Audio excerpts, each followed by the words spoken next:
Et coucou les copains, j'espère que vous allez tous très bien aujourd'hui en ce lundi matin. J'espère que vous êtes tous heureux de me retrouver et de retrouver Emma aussi, pour ceux qui la suivent sur YouTube. Voilà, bon, je vous dis, on a un podcast avec Emma, c'est pas un truc de zinzin ça c'est un truc de zinzin, bref, j'en reviens pas. On se retrouve un jour avant l'enregistrement, donc je n'ai pas encore vécu l'enregistrement, mais on se retrouve un jour avant pour vous expliquer un petit peu comment ça va se passer, parce que c'est pas pareil qu'avec le podcast avec Sarah, dans le sens où avec Sarah c'était en présentiel, ici on va être sur un podcast en distanciel, donc c'est possible que le son ne soit pas optimal comme quand je vous parle maintenant. Après on va faire notre maximum pour que le son soit audible, compréhensible et que ça n'entrave pas du tout l'écoute du podcast, mais je tenais quand même à vous annoncer que Emma, je suis vraiment très heureuse, Léon, très heureuse de te retrouver et de t'avoir sur le podcast. Un peu plus différente que d'habitude, mais c'est moi qui suis présenter que le podcast est incroyable. Tu sais qu'en plus j'en parle jamais avec d'autres personnes, j'ai jamais fait ça en plus, c'est une première pour Emma, moi. si tu passes par là, je te remercie déjà d'avance d'avoir accepté mon invitation sur le podcast. Je peux pas savoir à quel point je suis heureuse. Mais tu sais que j'ai beaucoup d'invités. Sarah, la première invitée que j'ai sur ma chaîne, je pense qu'elle avait jamais fait de podcast. Pour ceux qui ne me connaîtraient pas, moi je m'appelle Manon, c'est un j'ai 20 exercice ans. un peu particulier Je partage ma vie en tant que sorcière éclectique sur les réseaux sociaux. Je partage des astuces et les gens sur le paganisme, la sorcellerie, mes pratiques hellénistes, je te laisse te présenter pour les gens qui ne te connaîtraient pas, même si je pense que tout le monde te connaît. Non, j'ai une petite boutique de bijoux, mais ça n'a vraiment rien à voir avec le podcast. Emma Et je vous propose des podcasts sorcellerie, paganisme et hellénisme tous les lundis matin sur mon podcast WeChat que vous êtes en train d'écouter. Sur ce, je vous fais des bisous et on se retrouve à tout à l'heure où je parle notamment beaucoup de paganisme et un petit peu d'ésotérisme quand j'ai le temps, parce que comme c'est une chaîne secondaire, c'est difficile de trouver le temps de tout faire en même temps. Et voilà. Génial. Ça fait combien de temps que tu as ta chaîne secondaire? Secondaire, ça fait 8 mois et demi, je crois, quelque chose comme ça. Ah, c'est génial. Tu sais qu'à chaque fois, on est tagué dans les mêmes stories et on tag toujours ton compte en parlant de ton compte secondaire.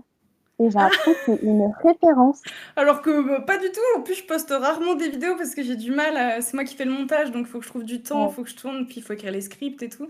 Mais non, elle est assez récente finalement, la chaîne. Sache qu'en tout cas, tu es une référence pour toutes les personnes qui sont dans le Witchtalk. Voilà, ça me met une pression. Donc voilà. Qu'est-ce que je voulais dire? Donc comme tu le disais, tu as des chaînes YouTube. Tu as une chaîne YouTube où tu parles un petit peu, c'est un petit peu plus amusement, et une chaîne YouTube où tu parles de paganisme et tout ça. Ça n'a vraiment rien à voir en plus. Vraiment, il n'y a aucun rapport. Tu sais que j'ai regardé une de tes vidéos avec Sora, je pense que c'est celle-là. J'ai pleuré de rire. Franchement, un truc de fou. Enfin bref. C'est hilarant.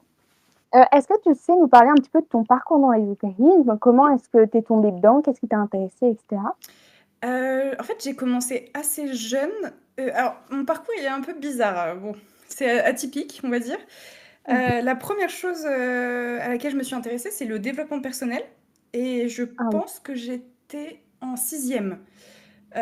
Donc j'avais des passions très étonnantes pour une petite fille, mais bon. Donc j'ai commencé à m'intéresser à ça, et en fait en lisant des bouquins et tout, je suis tombée sur la loi de l'attraction. Donc je m'y suis intéressée, je me suis dit c'est quoi ce cheat code de la vie qui est absolument incroyable.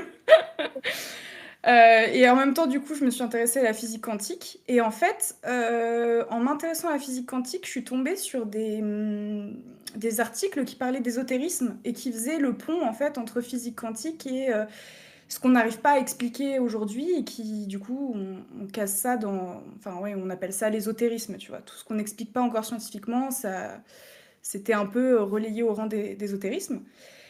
Et du coup, j'ai commencé à m'intéresser un peu à l'ésotérisme. Et en m'intéressant à l'ésotérisme, je suis tombée sur le paganisme. Et là, ça a été pour moi, ça a été une révolution dans ma vie, quoi. Je me suis dit, mais attends, on peut avoir d'autres croyances que les 3 religions principales. Et en plus, avec ce que j'avais appris avec la loi de l'attraction, le développement personnel, à l'adolescence, moi, je me suis dit, mais c'est génial, c'est exactement ça qu'il me faut. Et donc, je me suis d'abord beaucoup renseignée sur le paganisme. Et ensuite, comme paganisme et ésotérisme, c'est hyper lié. Forcément, je me suis intéressée à plein de domaines, plein de choses.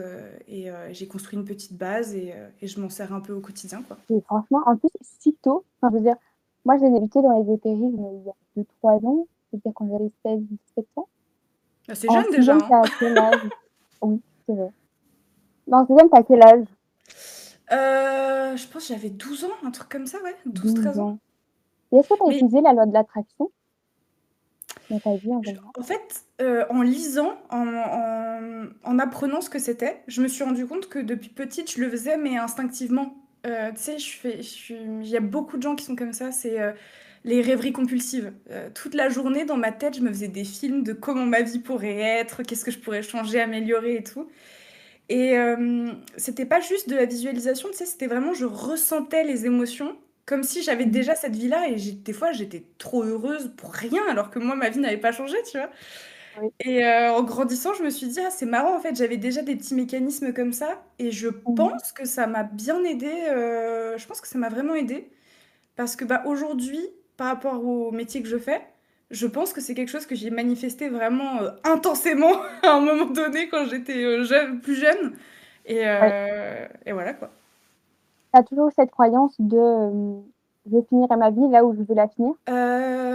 Tu veux dire que tout est prédestiné? Tout est prédestiné et que si toi tu veux le créer, si tu peux le créer mentalement, tu peux le créer dans ta vie. Ah, alors moi je pense que rien n'est prédestiné au contraire et que Mmh. tout, je pense que c'est vraiment nos pensées, notre intention, notre énergie qui fait bouger la matière en permanence Mmh mh. et qui fait qu'à chaque seconde, tu ouvres un champ des possibles dans ta vie qui est infini, tu vois. Ouais. Et je pense par contre que si tu veux vraiment quelque chose et que ton âme la veut aussi, tu sais, que ce soit vraiment en accord avec qui tu es et ton niveau d'énergie et les leçons que tu dois apprendre, je pense que tu peux aller un peu n'importe où. Ouais. Quand on regarde un peu les énormes stars d'aujourd'hui, tu vois, elles Mmh. pratiquent toutes la loi d'attraction. Mais Et c'est à vrai, chaque fois, je me dis, bon, c'est qu'il y a quelque chose quand même. c'est vrai, je me suis fait la réflexion il y a pas longtemps. Il paraît que Lena Situation et tout, elles font aussi ça. Ouais. Donc Mais tu sais, heu, même Ariana Grande, Rihanna, elles ouais. en parlent des fois en interview. Elles disent, bah moi, depuis que je suis petite, je me suis imaginée, j'ai travaillé dans ce sens-là et je savais que j'allais devenir une star, tu vois. C'est fou de... Mmh mh. Je trouve ça fou. Non, c'est sûr.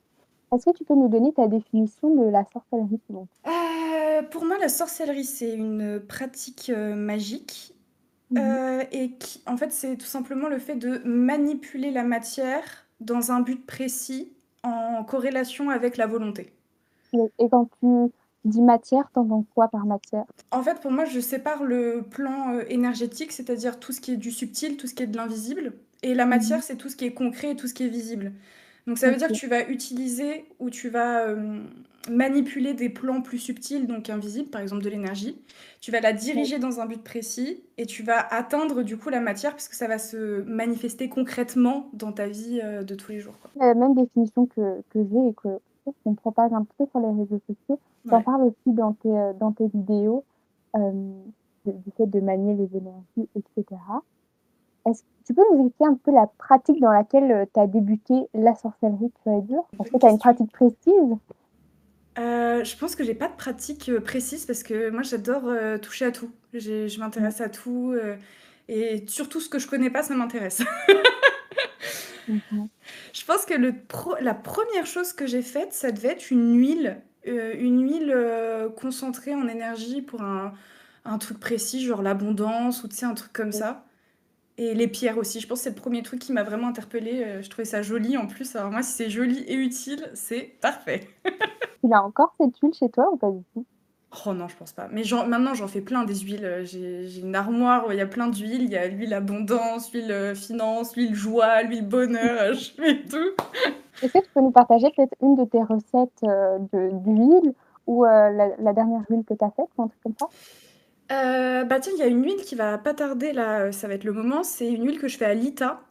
Alors, Ouais. soit tu peux utiliser les énergies de l'ITA. Enfin, alors l'ITA, c'est le solstice de l'été. Donc c'est là où le soleil est à son point le plus haut, on va dire, où le jour est le plus long.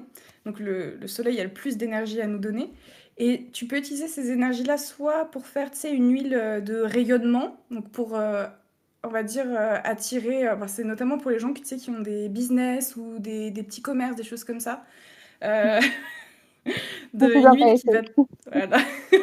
Donc c'est une huile qui va te permettre d'attirer soit des clients, enfin, qui va te permettre de rayonner en fait sur... d'être plus visible, tu vois, d'être comme un soleil et les gens vont être attirés par ce que tu fais.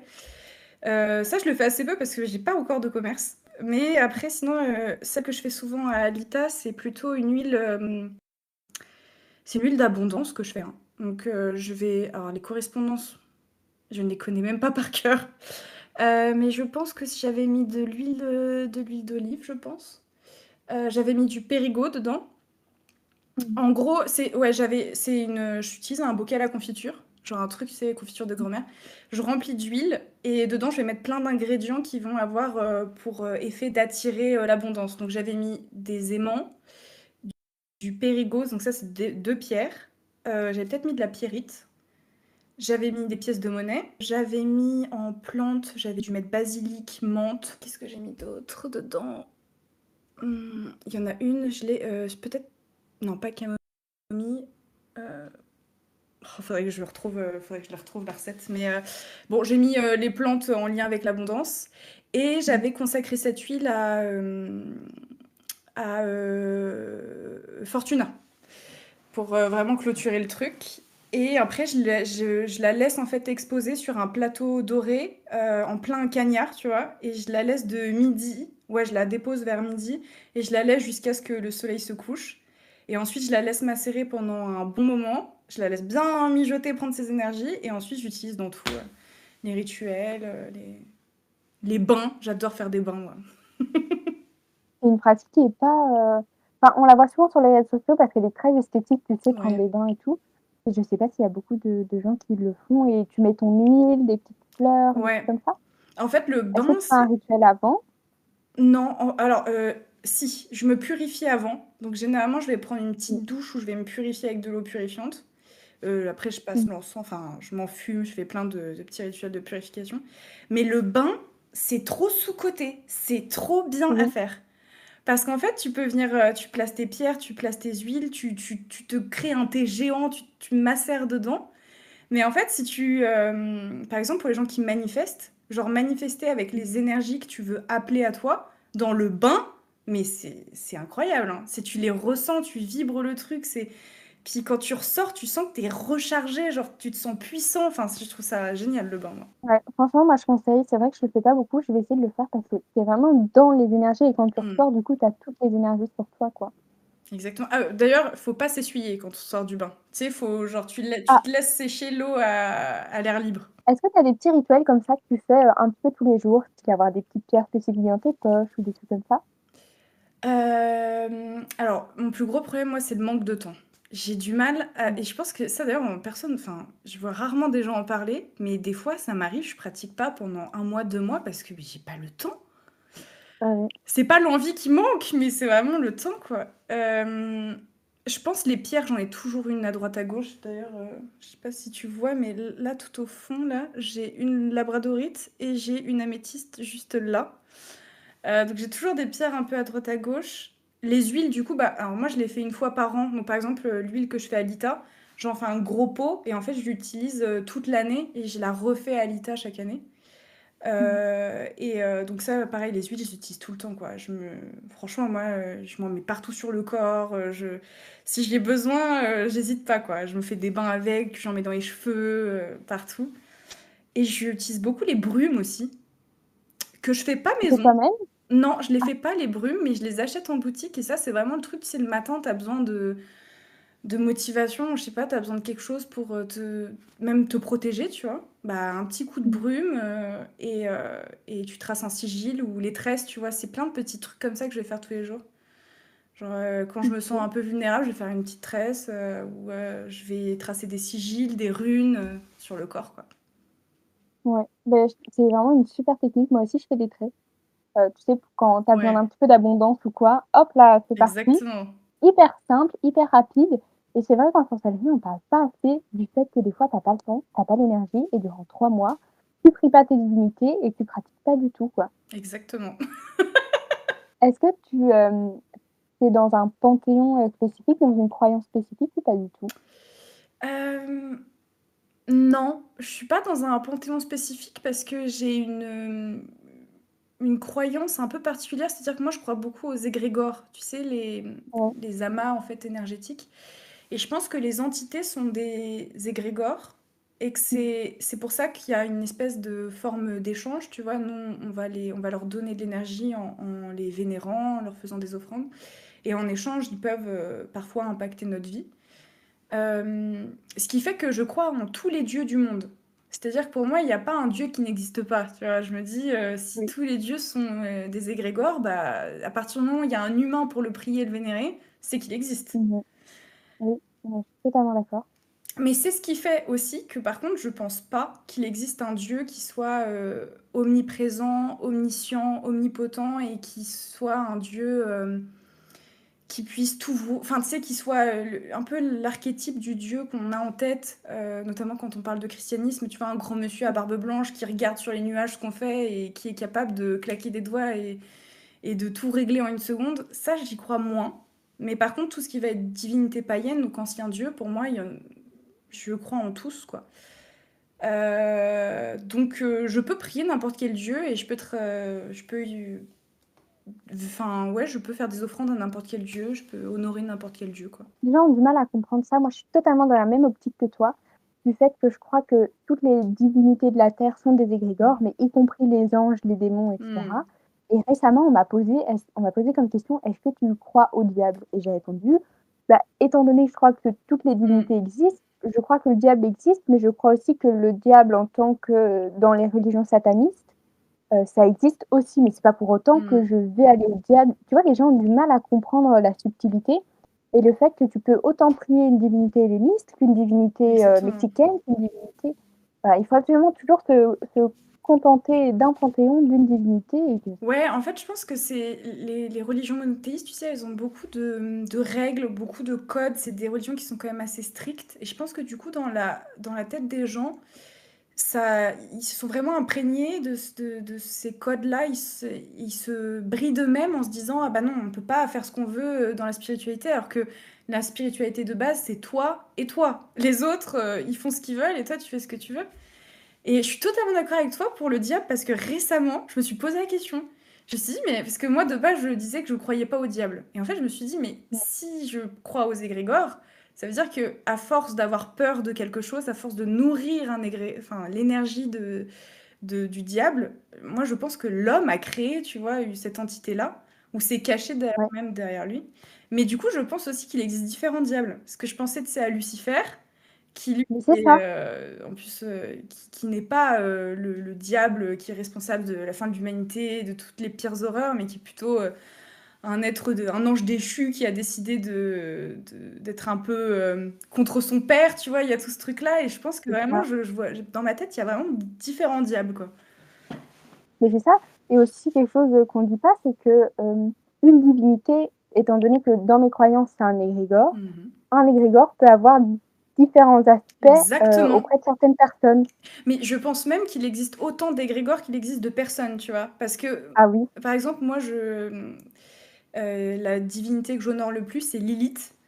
Et je pense que la façon dont les gens vont voir leur divinité, il n'y a que eux qui arrivent à ressentir cette énergie-là et à voir la divinité de cette manière-là, tu vois.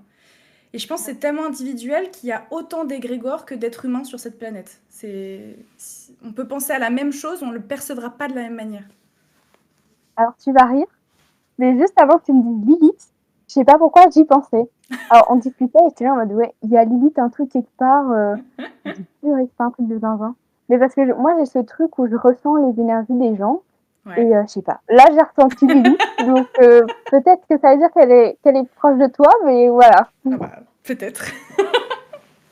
Après, Lilith, c'est aussi une divinité très peu connue. Est-ce que tu as un hôtel pour elle ou comment ça se passe au niveau de... Ouais, j'ai un hôtel. D'ailleurs, c'est le plus gros hôtel que j'ai dans ma maison parce que de base, j'aime beaucoup Aphrodite aussi. Mais disons que c'est pas une divinité avec laquelle je vais travailler, c'est juste, tu vois, c'est vraiment, je la vénère pour lui faire plaisir. Enfin, moi, j'attends rien d'elle en retour, tu vois. C'est vraiment juste, j'y pense, je viens de lui déposer une petite offrande et tout. Et d'ailleurs, Lilith et Aphrodite n'ont vraiment rien en commun. Et au contraire, je pense que Lilith n'aurait pas trop aimé Aphrodite, mais bon. Mais ouais, du coup, l'hôtel de Lilith, c'est le plus chargé, le plus fourni. Et en fait, il n'est pas très compliqué, mais on n'en parle pas du tout, quoi. Il y a que un. D'ailleurs, en France, on a un bouquin qui parle du sujet. Et le reste, on a Ah deux, oui, trois bouquins mythologiques, mais c'est tout. c'est fou parce qu'il y a vraiment une divinité.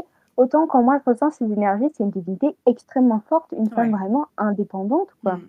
C'est fou quand même. Mais tu vois, même Lilith, il y a vraiment deux façons de la voir. Soit tu la vois comme une espèce de démon, et tu vas avoir Oui. plus un côté un peu plus démoniaque pour le coup, ou soit tu la vois justement plus comme une figure féministe en fait, plus femme forte qui ne se soumet pas, qui a refusé que Adam se mette au-dessus d'elle, tu vois, il y a tout ce truc-là, et c'est là où je pense que du coup il y a vraiment différents égrégores pour une seule et même divinité. C'est ça. Et puis peut-être que toi, tu vas percevoir Lilith d'une certaine façon, Ouais. au lieu que Olympe, j'ai vu qu'elle avait aussi un hôtel pour Lilith, va le percevoir totalement différemment, quoi. Exactement. Moi, je fais ça avec Aphrodite. De base, je ne voulais pas du tout travailler avec elle parce que c'était la divinité un peu superficielle parce qu'elle était tendance. Et au final, son hôtel est là. C'est la divinité qui a pris le plus de place. Elle s'est imposée. Elle a dit Manon, en fait, t'as pas le choix. Et petit à petit, ça est devenu la divinité où tous les jours, voilà, je fais une petite offrande, je pense à elle, nanana. C'est un bien gaga, mais voilà. Mais tu sais que carrément, j'achète des bijoux pour Lilith que moi je ne mets pas Mais parce que ouais. du coup je lui donne pour la vie, quoi. Et je lui achète des bijoux, mais de dingue, des trucs avec du grenade, des trucs trop beaux que moi j'ose même pas m'offrir. Et je suis tellement gaga, je me dis, allez, c'est pour elle. En tout cas, quand ça touche aux divinités, moi, l'argent n'existe plus. Ouais, ouais. Plus rien n'existe. C'est juste, ça me fait trop plaisir. Et aussi le fait de faire des offrandes spontanées, où juste tu fais une offrande, mais sans but derrière. C'est juste parce que toi, ça te fait plus plaisir qu'autre chose, quoi. Exactement. Mais j'avais beaucoup de mal avec ça au début parce que moi, je demande jamais rien aux divinités. Tu sais, j'ai l'impression d'être une gamine un peu capricieuse ou de me dire, mais là, je fais un truc par intérêt, je suis quelqu'un de mauvais, tu vois.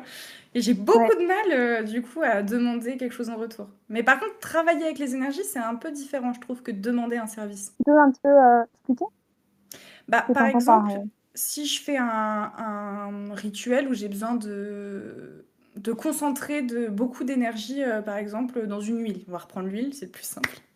Ça me dérange, vu que je vais beaucoup honorer Lilith, ça me dérange pas de l'appeler et de lui demander si elle peut joindre ses énergies aux miennes, tu vois. Mais par contre, je vais avoir plus de mal à demander à une divinité, par exemple, oh, s'il te plaît, est-ce que tu peux faire en sorte que la semaine prochaine, je reçoive beaucoup d'argent, tu vois, genre demander un service plus concret comme ça me dérange plus que de demander d'utiliser de l'énergie. Je sais pas pourquoi, je pense que c'est vraiment typiquement humain, mais... Oui, mais franchement, j'ai pareil. Chaque fois, je dois faire une offrande pour Aphrodite en me disant, bon, peut-être qu'il va y avoir un truc en retour. Je suis hyper mal à l'aise, j'arrive pas à parler, je suis en mode, s'il te plaît, c'est scandaleux, scandaleux. C'est ça. Mais comment est-ce que tu fais pour... est-ce que tu connais la différence entre invoquer et évoquer? Et comment est-ce que tu fais pour avoir une divinité auprès de toi dans un rituel, par exemple? Mais des fois, elle s'impose aussi. Hein. Des fois, tu vas peut-être penser à ton but et tu vas sentir Il m'est arrivé un truc de fou la dernière fois. J'ai cru que... Vraiment, j'ai eu super peur. C'est la première fois que j'ai eu peur. C'est que... je sais pas si tu connais Twig. Oui, oui, Ouais. oui. Elle a fait une vidéo où elle parlait de sa divinité patronne qui était... j'ai oublié chaque fois. Thoth? Non. Bon, c'était un dieu C'est une égyptien. divinité égyptienne? Ouais, c'est une divinité égyptienne. Et elle en parle pendant toute la vidéo et tout. Et moi, je suis dans mon bain. Toujours dans mon bain. Et elle en parle, tout ça. Et d'un coup, j'ai une bouffée de chaleur, mais tu sais, un truc intense. Et je sens... je me sentais observée, mais de dingue, quoi. Et plus elle disait son nom, elle disait son nom, elle disait son nom, elle disait son nom. Et plus je sentais mais une chaleur et une puissance masculine. Parce que je sais pas si ça t'arrive, mais tu sais, en termes d'énergie, j'arrive à... Je sais pas, pour moi, c'est comme si les énergies pouvaient pas être genrées, mais des fois, c'est impactant, tu vois. Et là, je sentais vraiment une puissance, genre la virilité incarnée à côté de moi, quoi. Et ça m'a mis mal à l'aise, j'étais dans mon bain et je me recroquevillais. Et je me disais, non mais j'ai arrêté la vidéo, j'ai fermé, j'ai dit, tout le monde s'en va là. Je savais pas qui était là, en fait, je savais pas ce qui avait été appelé. Et la dernière fois, je relance sa vidéo pour dire, je vais quand même la terminer, sa vidéo. Pareil. Alors, je sais pas ce qu'elle dit de spécifique dans cette vidéo, mais là, on aurait dit qu'elle invoquait quelque chose à travers la vidéo, quoi. Et c'était hyper bluffant. Après, tu sais qu'il y a peut-être des divinités aussi qui s'imposent à toi. Moi, j'avais eu ça avec, Horus, alors que enfin, oui, j'ai une petite affinité avec, le panthéon égyptien parce que je trouve ça très beau et cetera, mais voilà, ça s'arrête là. Et il y a quelques mois, je pense que ça fait même il y a 1 an, voilà, je m'étais un peu renseignée sur Horus, OK, c'est quelle divinité, tout ça et bam, je suis dans la voiture et hop là, je sais pas ce qui se passe, comme si j'étais dans un autre monde. Je ressens une divinité derrière moi et j'ai l'impression de ressentir vraiment Horus derrière moi en mode: «Je suis là, quoi». Je me suis dit: «Purée, mais ça, c'est pas un truc de zinzin quand même?» Après, vas-y pour expliquer ça, «Ah, tu étais bizarre là tantôt». «Ah oui, bah, il y avait une divinité derrière moi, sympa». Ah, c'est ça, c'est ça. Et tu ressens vraiment cette divinité, ça c'est vraiment une divinité bien masculine, mais très Ouais. solaire, alors qu'à ce moment-là, je travaillais vraiment avec, Artémis qui était beaucoup plus lunaire et du coup, je le garde toujours dans un coin de ma tête. J'ai pas encore d'hôtel pour lui, mais je me dis: «Il y a un moment où il va être un petit peu plus présent et il va venir, de lui-même quoi», mais Bah, j'y avais pensé aussi parce qu'après sa vidéo, je m'y suis intéressée, tu vois? Je me suis dit: «Bah, alors, quel est ouais, ce dieu? Comment ça se passe et tout?» Et en fait, c'est ce que Twig expliquait, c'est que c'est quand même un alors je me rappelle même plus du nom du dieu pour te dire à quel point, mais c'était un dieu vraiment, plus, chaotique, plus, très rentre dedans, très puissant et tout et quand j'avais senti l'énergie, je me suis dit: «Non mais je ne peux pas gérer ça, c'était trop», tu vois? Et ça m'a terrifiée. ouais, Et même s'il s'impose, pour l'instant, on s'impose de loin et je pense des fois on peut ouais, refuser aussi. On peut dire: «Bah là, je suis pas prête et je peux pas, c'était trop violent». Puis moi, je travaille beaucoup avec des, divinités féminines et je côtoie, non, mais je suis pas du tout habituée à l'énergie d'une divinité masculine. C'est un truc où, bah, ça m'arrive jamais, quoi. je suis d'accord. Moi aussi, mais du coup avec Horus, bah, il était là et j'étais là en mode: «Mais en fait, pour le moment, ça va pas être possible parce que c'est tu Mmh. appréhendes différemment une divinité féminine qu'une Mmh. divinité, masculine, les énergies sont hyper différentes. Alors quand tu as toujours travaillé avec des divinités féminines, tu te dis, Ah, c'est «Bon, clair, qu'est-ce que je fais?» c'est clair. Surtout que la majorité des divinités avec lesquelles je peux avoir un lien énergétique, ça va plus être des divinités très maternelles ou très douces, ou alors au contraire qui sont très très fortes, très très puissantes, mais qui ont quand même ce côté très protecteur, tu sais. Ouais, Du coup, c'est quand t'es, je sais pas, j'ai un peu plus de moi mal avec les divinités masculines. c'est différent, hein, mais c'est vrai qu'on peut, ça aussi on n'en parle pas assez du fait qu'on peut refuser, Ouais. de travailler avec une divinité. Qu'est-ce que tu penses toi aussi du fait qu'on dise que, tu dois attendre que la divinité te choisisse? En fait, moi, j'ai un problème avec ça parce que j'ai l'impression qu'il y a aussi un truc un peu d'ego là-dessus. Tu sais, de dire, parce que c'est Oui, cool de dire, oh, je sais pas, Aphrodite est venue, elle m'a choisi parmi des millions de oui, c'est femmes, ça. c'est moi l'élu, tu vois. Je trouve qu'il y a un Mmh. côté un peu égo trip, surtout que ça, on l'entend que sur les réseaux sociaux. Mais en Mmh fait, mh. si tu parles aux vieilles sorcières ou si tu parles aux païennes plus âgées, il n'y avait pas du tout ce délire de la divinité te choisit. Donc je pense que il y a un peu de tout, tu vois. Je pense que c'est vrai, Mmh. une divinité peut s'imposer parce que les énergies matchent bien, parce qu'il y a quelque chose qui fait que elle a besoin peut-être aussi de quelque chose que toi tu as dans ton énergie. Et je pense qu'il y a aussi peut-être beaucoup de gens qui peuvent peut-être se faire un peu, tu sais, un film ou Mmh. avoir envie de croire en ce qu'ils ont envie de croire, quoi. Mais voilà. Moi, je trouve ça un peu problématique ce truc de j'attends qu'une divinité me choisisse pour travailler avec elle, parce que quand tu réfléchis dans toutes les autres croyances, si tu as envie de prier une divinité Mmh. ou de travailler avec une divinité, bah, tu travailles avec. Et si tu sens que ça va pas, bah, c'est que c'est peut-être pas le moment. Moi, franchement, le moment où j'ai, pensé travailler avec Aphrodite, impossible de faire une prière sans avoir après de crises d'angoisse ou Mmh. de moments où je me disais: «Ah purée, ça va pas du tout», mais vraiment ça n'allait pas du tout, quoi. Et en fait, enfin, j'ai compris que c'était parce que c'était pas le moment, Mmh. parce que je connaissais pas assez la divinité, je connaissais que son aspect hyper, superficiel, déesse Mmh. un peu, alors que Aphrodite c'est pas ça, c'est une déesse, guerrière et cetera, Exactement, ouais. plus tu apprends une divinité, plus tu arrives à apprivoiser ses énergies et plus Exactement. ça marche, en fait. Moi, je suis d'accord avec toi, totalement. Et au niveau tu peux nous parler un petit peu plus de Lilith, étant donné qu'on n'en parle pas du tout, voire pas beaucoup du tout? Est-ce que tu sais un petit peu nous parler d'elle? C'est quoi ses énergies? Comment est-ce que vous avez matché? Comment ça se passe au quotidien? Mmh. Alors ça va être un peu touchy. Je sais pas si non, moi ça me dérange pas, mais je préfère prévenir les gens, OK. ça s'il va y avoir, je vais parler de choses un petit peu touchantes, ça peut être touchant. Ah OK. Quand j'étais ado, j'ai subi, des violences sexuelles comme, beaucoup de jeunes Mmh. femmes et en fait, mes grands-parents sont témoins de Jéhovah. Donc c'est vraiment c'est l'opposé de mes croyances. C'est vraiment on est sur un enfin c'est rigolo de le voir maintenant avec mon œil extérieur et ils me parlaient beaucoup du coup de religion, beaucoup de religion chrétienne Mmh. et moi, ce qu'ils me disaient, c'était en total désaccord avec, mes croyances les plus profondes et avec, mes ressentis. Donc je me suis un peu intéressée quand même à la Bible, j'avais lu la Bible et puis en fait, en me renseignant un peu, je me suis rendu compte qu'il y avait une première femme avant Ève. Et là, je me suis dit: «Alors attends, il y a une première femme, mais qui est-elle? Pourquoi est-ce qu'on n'en parle pas?» Et en me renseignant, sur sa mythologie un peu, mythologie chrétienne, enfin judéo-chrétienne, Lilith, c'était, la première femme d'Adam Mmh. qui a refusé de se soumettre. En fait, pendant un rapport sexuel, elle a refusé d'être sous lui et elle voulait être au-dessus de lui et Adam, dans sa masculinité, a refusé et ce qui en a fait un peu, comment dire? Une femme, qui se rebelle donc c'était pas une bonne femme pour Adam, quoi et heu et j'ai trouvé que en fait, j'ai trouvé ça fou, j'ai trouvé ça beau qui est dans une religion qui est aussi, masculine parce que tu vois les religions, la religion chrétienne, je la trouve très, orientée vers les hommes. Genre par exemple, les apôtres sont des hommes, tu vois? C'est très masculin, je trouve, comme atmosphère et d'avoir une femme, qui incarnait la puissance, le pouvoir et la combativité. Moi, à ce moment-là, je me suis dit: «Mais je veux être cette femme, quoi. Je veux avoir cette force de dire non, je veux avoir cette force de me défendre et de pas me laisser marcher dessus, quoi» et du coup, je me suis beaucoup renseignée sur elle à ce moment-là et j'ai mis du temps par contre, je la priais pas forcément à 16 ans, tu vois? Moi, j'avais pas d'autel, j'avais pas tout ça, heu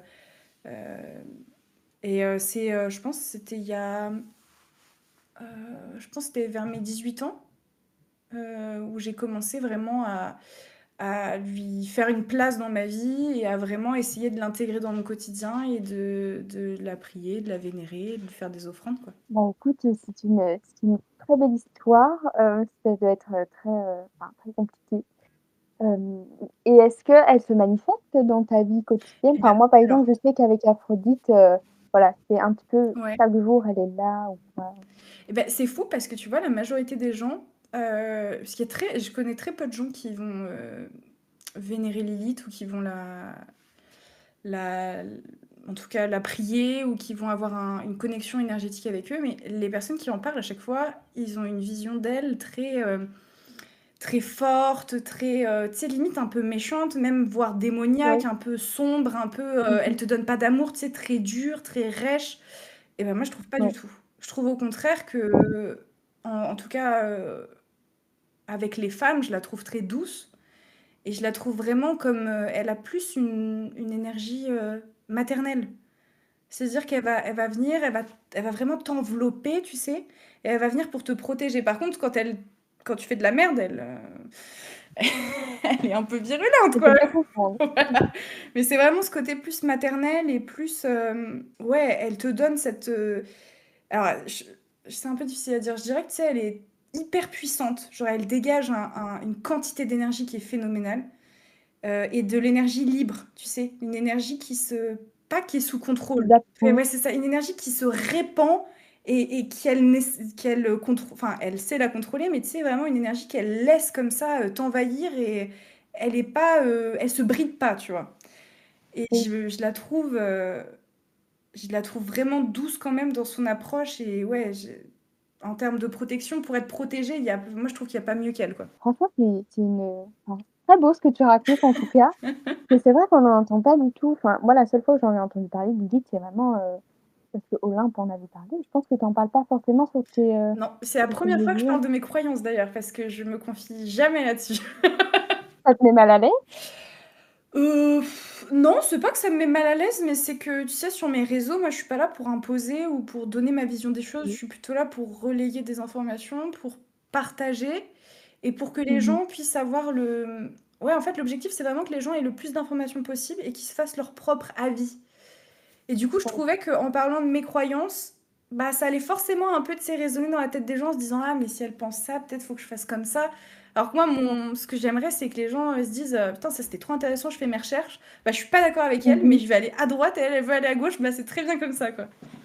C'est vrai. Mais tu sais que moi, c'est ce que j'essaie de faire. Par exemple, j'ai fait un épisode de podcast sur le satanisme. Alors, je sais qu'il allait m'attirer les foudres de tout le monde. Mais vraiment, les gens qui écoutent le podcast, dis-toi que je n'ai reçu aucun commentaire méchant. Truc de fou. Et Ouais, bah, pourtant, ça, c'est un sujet qui est très délicat. c'est hyper délicat. Les seules fois où j'ai eu le malheur d'en parler sur TikTok, Ouais, je me suis fait sans biais. tu m'étonnes. Enfin bon. Et du coup, le but, enfin, ce que je dis en général à chaque podcast, c'est que je vous donne les pistes et c'est à vous d'aller voir par derrière. Parce Ouais, que exactement. faut faire en fonction de ce qui vous intéresse, des sujets qui vibrent avec vous, et peut-être que au final vous vous rendrez compte que le satanisme, ben, c'est pas un truc où il y a quelqu'un Hmm. qui va venir vous brûler dans les flammes des enfers, et que au contraire c'est une divinité qui va vous accompagner, etc. Et c'est beaucoup plus doux en fait. Et Hmm. vas-y dire ça à des pseudo-chrétiens sur TikTok qui te disent des trucs hyper virulents, quoi. De fou. Mais je trouve que même entre nous, on est dur parce que, tu vois, Oui. par exemple, je vais dire, ouais, moi pour mon hôtel de Lilith, j'ai mis une nappe rouge, j'ai mis de la peau de serpent, j'ai mis une représentation du hibou, j'ai mis une représentation du lion, des roses rouges et tout. Et tu auras toujours quelqu'un qui va venir te voir et te dire, ah non, mais c'est pas comme ça. Moi, je fais mieux. Moi, il est plus beau. Moi, ma bougie, je l'ai faite maison. Ça, tu l'as acheté alors que moi, bah, j'ai passé 55 heures à le faire de mes mains, à transpirant et en pleurant. Et tu sais, toi, ça me rend dingue en fait. Je me dis, mais il n'y a pas de comparaison à avoir dans ce qui est de la foi et dans ce qui est ouais, de la spiritualité de manière générale, quoi. Et Et du surtout coup, c'est pour me tellement protéger de ça, intime. généralement, je dis rien. Je comprends. Franchement, faut se dire, surtout quand on se lance dans un domaine comme ça, ésotérisme, faut avoir les épaules pour encaisser la Ouais. critique, hein. Quoi que tu dises, quoi que tu fasses. Mais je pense que c'est un peu partout ça, tu sais. Quoi que tu dises, quoi que Hmm. tu fasses, si tu as un peu de visibilité, c'est fini, quoi. Ouais, mais je pense l'ésotérisme et la sorcellerie, le paganisme, je pense qu'il y a vraiment un problème d'ego chez beaucoup de gens. Mmh. Parce je pense je saurais pas expliquer, mais je pense qu'ils confondent beaucoup de choses et que ils vont vouloir se mettre en avant sur des qualités, tu vois, en disant, ah bah, c'est la phrase qu'on entend tout le temps. Je suis médium, j'ai des Oui. capacités médiumniques. Cette phrase, je peux plus l'entendre tellement elle m'énerve. Et tu sais, il y a des gens qui ne se sont jamais renseignés, qui connaissent rien à rien, et qui en soirée vont toujours te dire, ah non mais moi j'entends des choses, je vois des choses, je suis médium, alors que cette personne, elle n'y connaît même pas le milieu, elle s'y est jamais intéressée, et que la plupart du temps, c'est des gens qui te racontent de la merde, quoi. Mmh. Et je pense qu'il y a vraiment ce côté de vouloir c'est un peu le syndrome enfin ouais, de vouloir être Dieu, tu vois, de vouloir être plus qu'un simple mortel. Mmh. Et du coup, je pense que c'est pour ça qu'il y a autant ouais, de petites guéguerres d'ego en disant, ah moi je suis mieux que toi, moi ça je fais que ça tu fais mal. Sur TikTok, tu regardes, il y a des TikTok où il y a des gens qui se permettent de reprendre des fois même des petites jeunes de 16 ans, tu vois, en disant, bah, ce que tu fais c'est n'importe quoi, t'es pas une vraie sorcière, c'est pas comme ça qu'on fait, c'est comme ça. Wow. Oui. Moi, le truc de «Tu pas une vraie sorcière», ça me oh, je peux plus. Vraiment, je peux plus. Parce que le truc de dire: «Tu une vraie sorcière» ou «Tu pas une vraie sorcière», faut arrêter. Parce qu'il y a pas de vraie ou de fausse sorcellerie. Mhm. Enfin, moi, ma définition de la sorcellerie, c'est, hem, tu manies les énergies pour ton bien, pour Mhm. le bien des autres ou en fonction de ce que tu as besoin, quoi, tu vois? Dire que c'est de la fausse sorcellerie parce que tu es sur les réseaux sociaux et que tu as utilisé de la camomille au lieu de la lavande, ça n'a pas de sens. Ça C'est n'a pas de clair. sens. Surtout que, aussi tous les rituels, moi je suis pas trop dans l'optique de suivre les rituels à la lettre, tu vois? Quand tu vas dans les livres et tout parce que, bah, c'est bien de suivre les rituels à la lettre, mais si tu sais pas ce que c'est, si tu connais pas la Mhm. correspondance et tout, ça n'a aucun sens. Donc moi j'aime bien faire mes rituels perso, tu sais, Mhm. inventer, laisser vraiment ma créativité faire. Tu toujours des gens: «Non mais il faut pas faire ça, hein, c'est pas bien». Mais Janine, qui t'a demandé? C'est un truc de fou. Ah oui, je suis totalement d'accord avec toi. Tu sais que il y a 2 ans maintenant, j'avais fait un TikTok, je me rappellerai toujours, ça m'a marqué, hein. J'avais fait un TikTok, où j'avais utilisé un œuf pour faire une détection, d'œil, Ah oui, je tu vois, du vois. mauvais œil. Parce que comme je suis d'origine italienne, en Italie, il y a vraiment beaucoup cette culture-là, par rapport à la détection, de l'œil. Et nous, on utilise un rituel pour renvoyer les énergies à l'envoyeur, tu vois. Ça veut pas dire qu'on fait du mal ou quoi, c'est juste toute l'énergie qui m'a été envoyée, qui ne m'appartient pas, sera renvoyée. Donc si c'est de la Oui. bonne énergie, bah, tu te reprends ta bonne énergie. Et si tu avais de la mauvaise énergie, bah, moi, je suis pour rien, j'ai pas demandé, tu vois. Bah Et ouais. j'avais fait ça, et il y a un mec sur TikTok, il a fait un collage où il m'a défoncé. Mais tu sais, il m'a défoncé, quoi. Il m'a dit, mais de toute façon, c'est pas possible, on peut pas faire de retour envoyeur avec un œuf, ça n'existe pas, c'est n'importe quoi. Et puis alors, j'avais eu le malheur d'utiliser des plantes que j'avais achetées à Carrefour, tu sais. Genre, tu Bah sais, oui, un pot de camomille, quoi. Non, un pot de cannelle. Et alors, le mec oui. m'a dit, puis alors, si tu crois qu'avec tes épices de Carrefour, tu vas faire quoi que ce soit, j'étais là, je t'en mais putain, j'ai rien fait de mal. Et je Allez, m'étais fait défoncer, quoi. mais ça aussi, je suis désolée, mais on n'a pas tous un champ devant chez soi. Moi, toutes les herbes et tout, alors soit j'ai la chance d'en croiser sur mon chemin, soit ça vient vraiment de ma cuisine, quoi. Enfin, Non, mais mais bon. puis surtout, quelle est la valeur, enfin, quelle est l'explication derrière ça? C'est-à-dire que si ça vient d'un supermarché, forcément, Mhm. énergétiquement, c'est vide. Bah, je suis pas d'accord, parce que par exemple, il y a des gens, ils achètent du Palo Santo en boutique ésotérique, et pour autant, le Palo Santo, il est vide énergétiquement, parce que la manière dont c'est récolté, ça ne permet pas à la plante d'avoir l'énergie qu'il faut pour qu'elle soit efficace, tu vois. Donc Ouais, j'étais en mode, mais ce que tu dis, c'est faux, c'est pas vrai. oui. Mais bon. Mais les gens aiment bien parler comme ça, cracher leur Mm. haine. Et aussi le truc des vrais ou faux sorciers. Enfin, c'est vraiment pour dire, moi, on m'a sorti, pas une vraie sorcière parce que tu t'exposes sur les réseaux sociaux. C'est-à-dire que je fais pareil, mais juste, je me filme pas, ça y est, tout de suite, une vraie sorcière, sa peau nécrochue et tout, c'est parti. Vraiment, je comprends pas les gens. Non, c'est vrai. Non, mais et puis il y a des gens aussi, tu sais, qui s'inventent des vies de fous, quoi. Moi, ma famille, on est des sorcières depuis les procès de Salem. On est des vraies sorcières. Non, mais excuse-nous, madame! Pardon! Mais tu sais Alors que que... j'ai eu un truc de fou il y a quelques jours. Bah, il y en a une, elle adore cracher sa haine dans mes commentaires. Je pense qu'elle fait partie de la religion chrétienne. Et je faisais un TikTok où je disais oui, voilà, mais tu sais, je rigole parce qu'en soi, moi, les critiques, je m'en fous, vraiment, je m'en fous. Mm, Et je disais oui, il y a quelqu'un sur YouTube qui m'a dit jette-toi d'un pont, sale sorcière et tout. J'arrive mm, encore à rigoler de ça, tu vois, alors que c'est pas drôle du tout. mm. C'est clair. Je mets ça et tu sais ce qu'elle m'envoie? Non, mais par contre, il devrait pas avoir honte d'être chrétien et de dire des trucs comme ça, juste, c'est pas bien. Hein. Ma belle. Et après, elle dit non, mais franchement, il représente bien la religion. Ah ouais, non, mais Ah là, ouais? Ah bah dis donc! Non, mais ça, j'ai c'est dit un bon. vrai truc. C'est un vrai truc, je trouve, c'est que sur sur ma chaîne principale, j'ai jamais reçu un message haineux, tu vois. J'ai Bah, déjà eu c'est des des messages fous. en me disant ah, cette vidéo, j'ai moins aimé, mais jamais méchant, foncièrement méchant. Sur ma chaîne secondaire, alors là, mais c'est le festival des fous furieux, hein. C'est, de toute façon, Dieu, il va t'emmener, il va te Ah oui, brûler toi et toute ta famille, tes enfants, tes filles, vous allez brûler sur le bûcher de la mort. Je dis, mais ça va, genre, être chill, je suis en train de vous dire que vivre au rythme de la nature, c'est sympa. mais les gens Et sont fous. Mais surtout sur YouTube, hein, c'est des fous furieux. Ils sont ah tous ouais, non, mais lâchés en cage, là. ils se permettent des trucs, mais tu te dis, mais en plus, ce qui me fait de la peine là-dedans, c'est que alors, malheureusement, à chaque fois que j'ai ce genre de message, genre des menaces de meurtre, des menaces de viol et tout, c'est des chrétiens, tu vois? Et je me dis: Mm.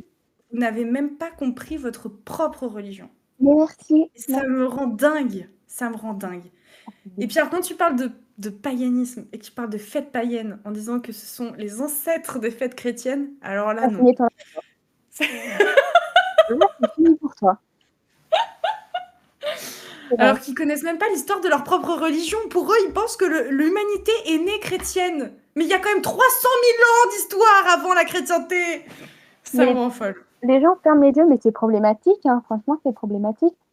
Quand tu essaies d'expliquer que Samhain, moi je dis Samhain vraiment avec mon accent, mais quand tu expliques que Samhain c'est enfin, c'est Halloween et tout, déjà tu as Mm. le malheur de parler d'Halloween, on t'incendie, parce que c'est pas chrétien, mais alors si t'expliques que ça vient d'une fête païenne et tout, mais fini pour toi, quoi.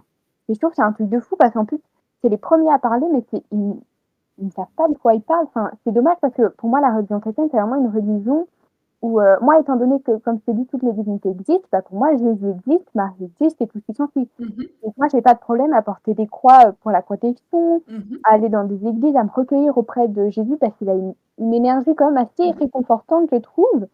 Je sais plus pourquoi je dis ça, mais voilà. Et après, il te lâche des trucs. Au nom de Jésus, tu vas brûler en enfer. Au nom de ci. Je trouve que c'est tellement infantiliser les divinités.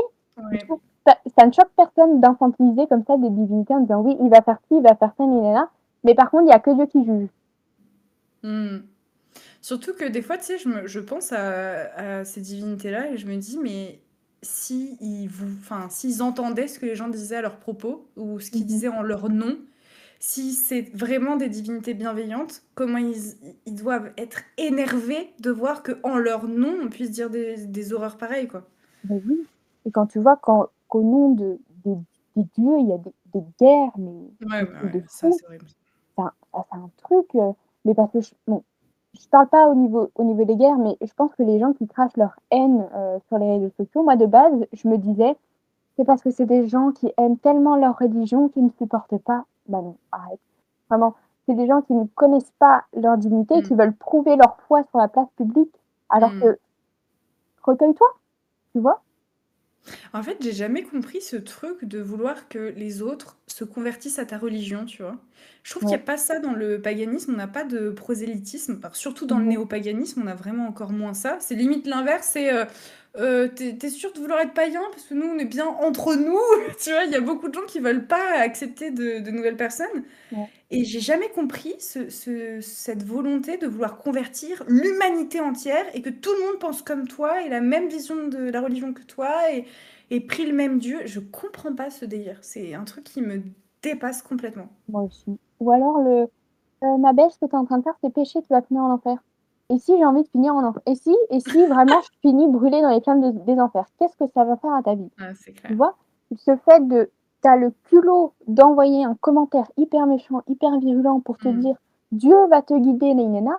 Déjà, ma relation avec Dieu, elle me concerne moi. Je veux dire, si Dieu m'a pas envoyé les foudres du ciel parce que je fais de la sorcellerie et que je crois en son existence, bah, tant mieux pour moi. Enfin, je veux dire, si c'était arrivé, bah, tant pis. Et voilà. Mais les gens doivent toujours se dire. J'ai toujours un peu de mal avec ça parce que ils se basent sur des textes qui ont été écrits par des humains, tu vois. Et dans ces textes-là, il y a écrit, il y a un verset ou un Lévitique, je sais plus, mais qui dit vraiment noir sur blanc, il faut tuer les sorcières et les païens, quoi. C'est dit. Et pour moi, je l'ai toujours vu comme un aveu de ça fonctionne et ça va vous détourner de ce que nous, ça va vous détourner de l'endroit où nous on veut vous y amener, quoi. Donc surtout ne faites pas de sorcellerie parce que vous allez voir que vous avez un pouvoir personnel immense. Et surtout, ne vénérez pas des faux dieux, parce que sinon vous allez finir en enfer. Mais alors que la réalité, c'est plutôt que vous allez vous détourner de l'endroit où on a envie de vous amener de force, tu vois. Et du coup, j'ai toujours eu du mal avec ça en me disant, mais vous êtes jamais Enfin, il y a des croyants, tu vois, j'ai envie de leur dire, mais vous vous questionnez pas sur pourquoi vous devez nous tuer, nous brûler? Pourquoi est-ce qu'on est autant une menace? Pourquoi on est aussi dangereux? Et bon, Mais tu sais, le truc, c'est que les gens ont peur. C'est dommage. Moi, c'est ce que je trouve dommage dans les religions monothéistes, c'est que les gens ont peur et que c'est pour ça qu'ils se conditionnent à dire c'est pas de la sorcellerie, c'est mal, c'est péché, je vais finir en enfer. C'est parce qu'en fait, ils ont peur et c'est la peur qui conditionne. Hein. Si nous, on avait eu peur et qu'on ne serait pas passé à autre chose, on ne ferait pas de la sorcellerie. Et la sorcellerie, c'est reprendre la main sur ce qui, normalement, ne peut pas être contrôlé. Et c'est pas contrôlé parce que c'est Dieu qui décide. C'est pour ça. Ouais. C'est dommage. Surtout, je pense qu'il y a vraiment ce truc de... Ça a toujours dérangé les dirigeants qui voulaient créer une sorte d'empire. Ça les a toujours dérangés que les gens puissent avoir leur libre arbitre et puissent avoir du pouvoir. Donc à partir du moment où tu donnes le libre arbitre à quelqu'un et le pouvoir de faire ce qu'il veut de sa vie et de pouvoir utiliser, de contrôler les énergies, je pense sincèrement que ça fait chier beaucoup de gens parce que Alors, tiens, je viens d'avoir une réflexion. Je pense aussi que les gens, tu vois, par exemple, sur TikTok, qui se disent non, mais ça n'existe pas, vous êtes des fous furieux, ça va pas et tout. Mmh. Je pense que ça les ferait chier d'apprendre que depuis le début, ils auraient pu améliorer leur vie s'ils avaient essayé de manifester ou de contrôler les énergies ou tu vois, je pense que ça les fait chier de se dire j'ai une vie de merde et peut-être ça les conforte de se dire bah c'est la vie quoi. C'est comme ça, c'est Dieu. Tu vois? Mais franchement, moi, je pense que tu as tout à fait raison. C'est aussi des gens qui ont peut-être peur, de prendre le risque tu vois? Ouais. De prendre le risque d'essayer, que ça fonctionne et se rendre compte que du coup, bah, toutes les années, ils ont pleuré et que ça a pas été, bah, Mm. c'est pas de leur faute, mais faut savoir se responsabiliser dans la vie, tu vois? Mais Et complètement. moi, Parce je que, trouve ça alors, dommage. je sais pas si toi, tu as eu des difficultés d'en parler à tes proches. Mais quand j'essayais d'expliquer un peu à ma sœur, le premier truc qu'elle m'a dit, c'est ah, mais ça fait hyper peur parce qu'en fait, ça veut dire que tu contrôles ta vie et que s'il y a des choses qui vont pas dans ta vie, bah, c'est ta faute. Et je lui ai dit, alors je dirais pas c'est ta faute, mais je dirais que oui, tu contrôles ta vie, tu reprends la main sur ta vie, tu as le libre arbitre et tu la contrôles à 100%. Et elle m'a dit, mais moi, ça, je peux pas parce que ça me terrifie de me dire que si je ne vais pas dans le sens où j'ai envie d'aller, bah, c'est parce que je fais pas ce qui. Enfin, parce que j'ai une part de responsabilité là-dedans, tu vois. Ouais. Moi, quand Et j'en ai du parlé à mes parents et tout, c'était enfin ma famille, ma sœur et tout, c'était vraiment: «Ne ramène pas des démons à la maison, hein». Bah, avec ma petite lavande, je ne vais pas ramener de démons, non, mais sinon c'est, «Ah Manon, tu peux faire un rituel pour ci, tu peux faire ça, mais par contre, pas de sorcellerie chez moi, hein». Donc Ouais. voilà. Mais les gens ont peur Mais même, non, vas-y, je te laisse. non, mais il y a pour, continuer dans ce que tu dis, il y a un vrai Oui, truc avec le marketing. C'est-à-dire que oui, si tu dis: «C'est du développement personnel», ah bah là, c'est super, c'est génial, c'est tirer les cartes pour le développement personnel, mais c'est super comme activité, c'est si ouais. ludique. Si tu utilises le mot ésotérisme, sorcellerie, ah non! Va des rétro Satanas!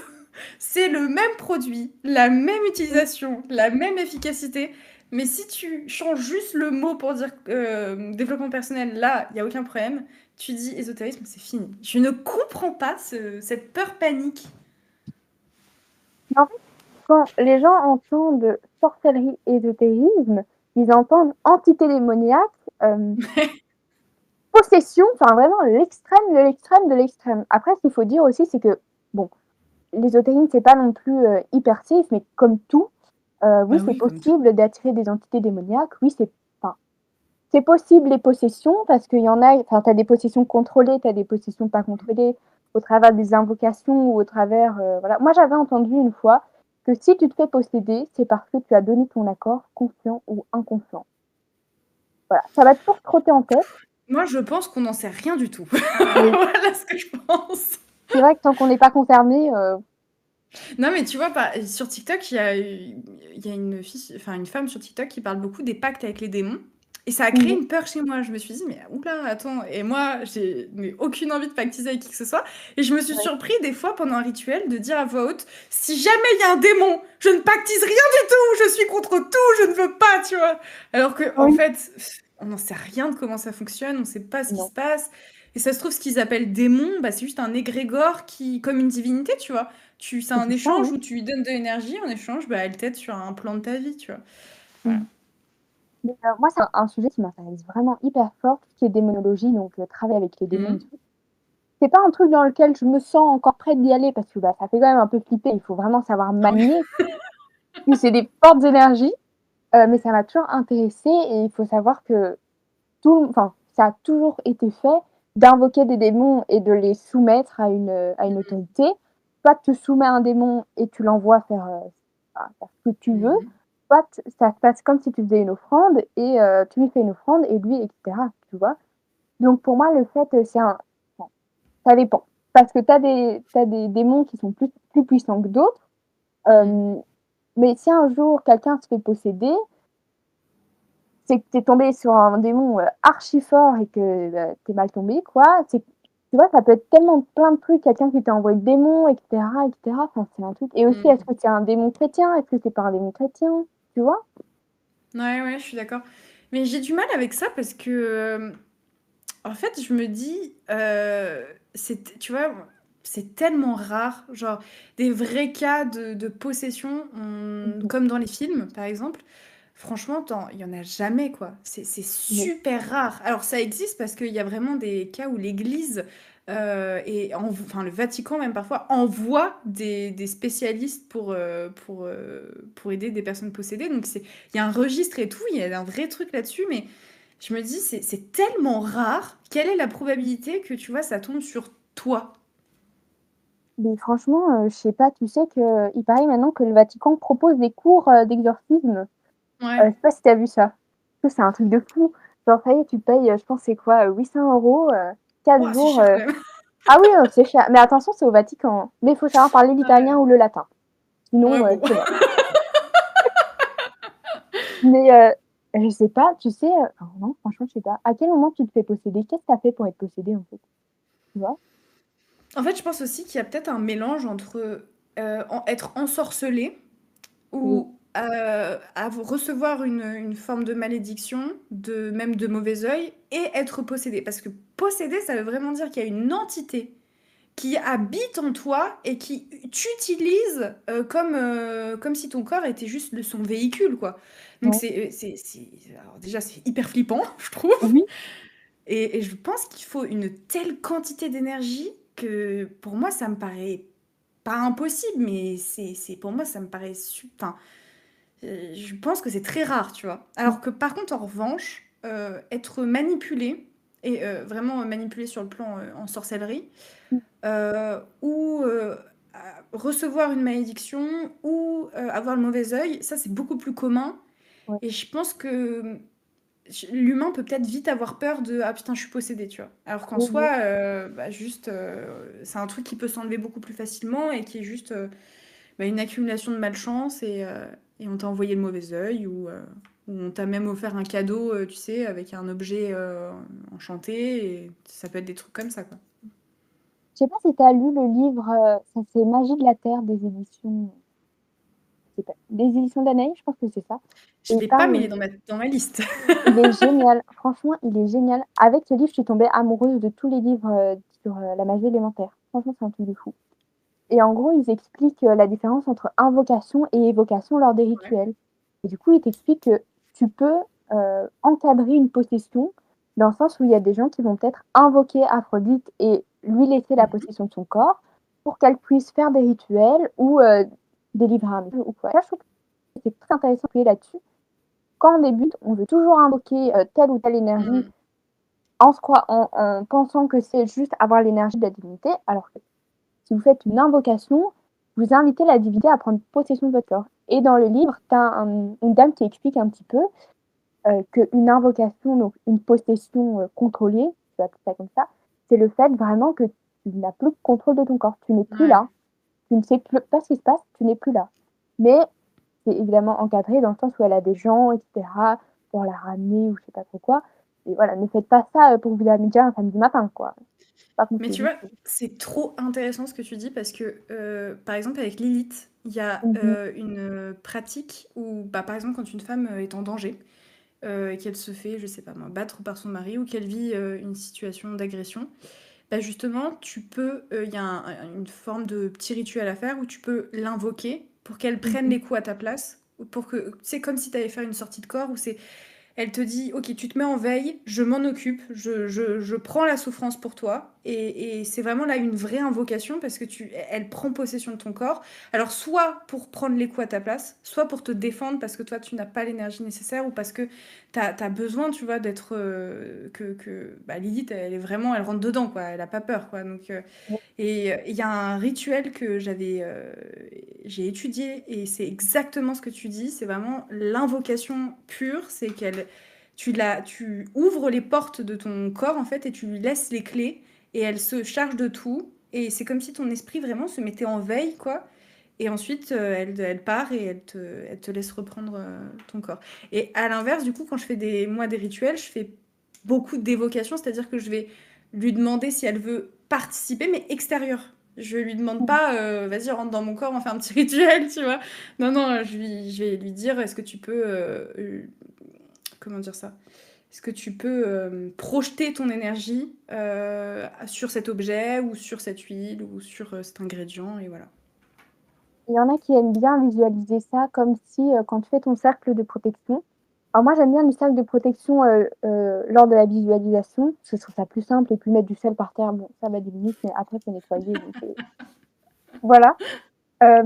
Mais c'est comme si, du coup, ce que tu faisais, c'était que lorsque tu invoquais une entité, bah, elle était dans le cercle, et quand tu l'évoquais, elle était en dehors du cercle. Donc, elle peut projeter ses énergies, mais elle ne fait pas partie du cercle, donc tu ne risques pas vraiment d'avoir d'attaque, ça fait vraiment une attaque, mais...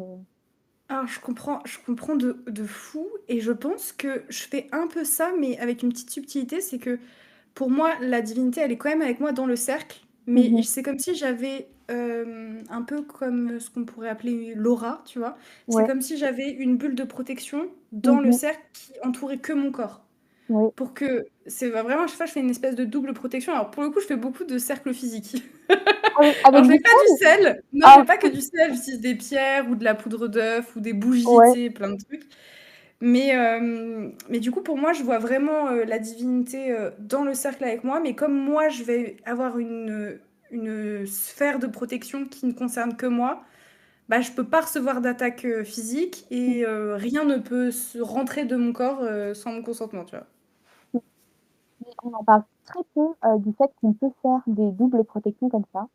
Il y en Ah a bah qui oui. disent que, tu sais, quand tu fais une protection, bah, t'es comme hermétique à toutes les énergies, mais ça n'empêche que tu peux, lors d'un rituel, te faire soit une protection pour toi, si jamais tu invoques ou t'évoques, et une protection pour le rituel. Après, si tu fais une protection pour toi, évidemment, il va falloir mettre ton énergie dans le rituel, mais tu peux faire des petites variantes. C'est pour ça que je dis, moi, je trouve que la créativité dans les rituels, c'est la base de la Ah bah base. oui.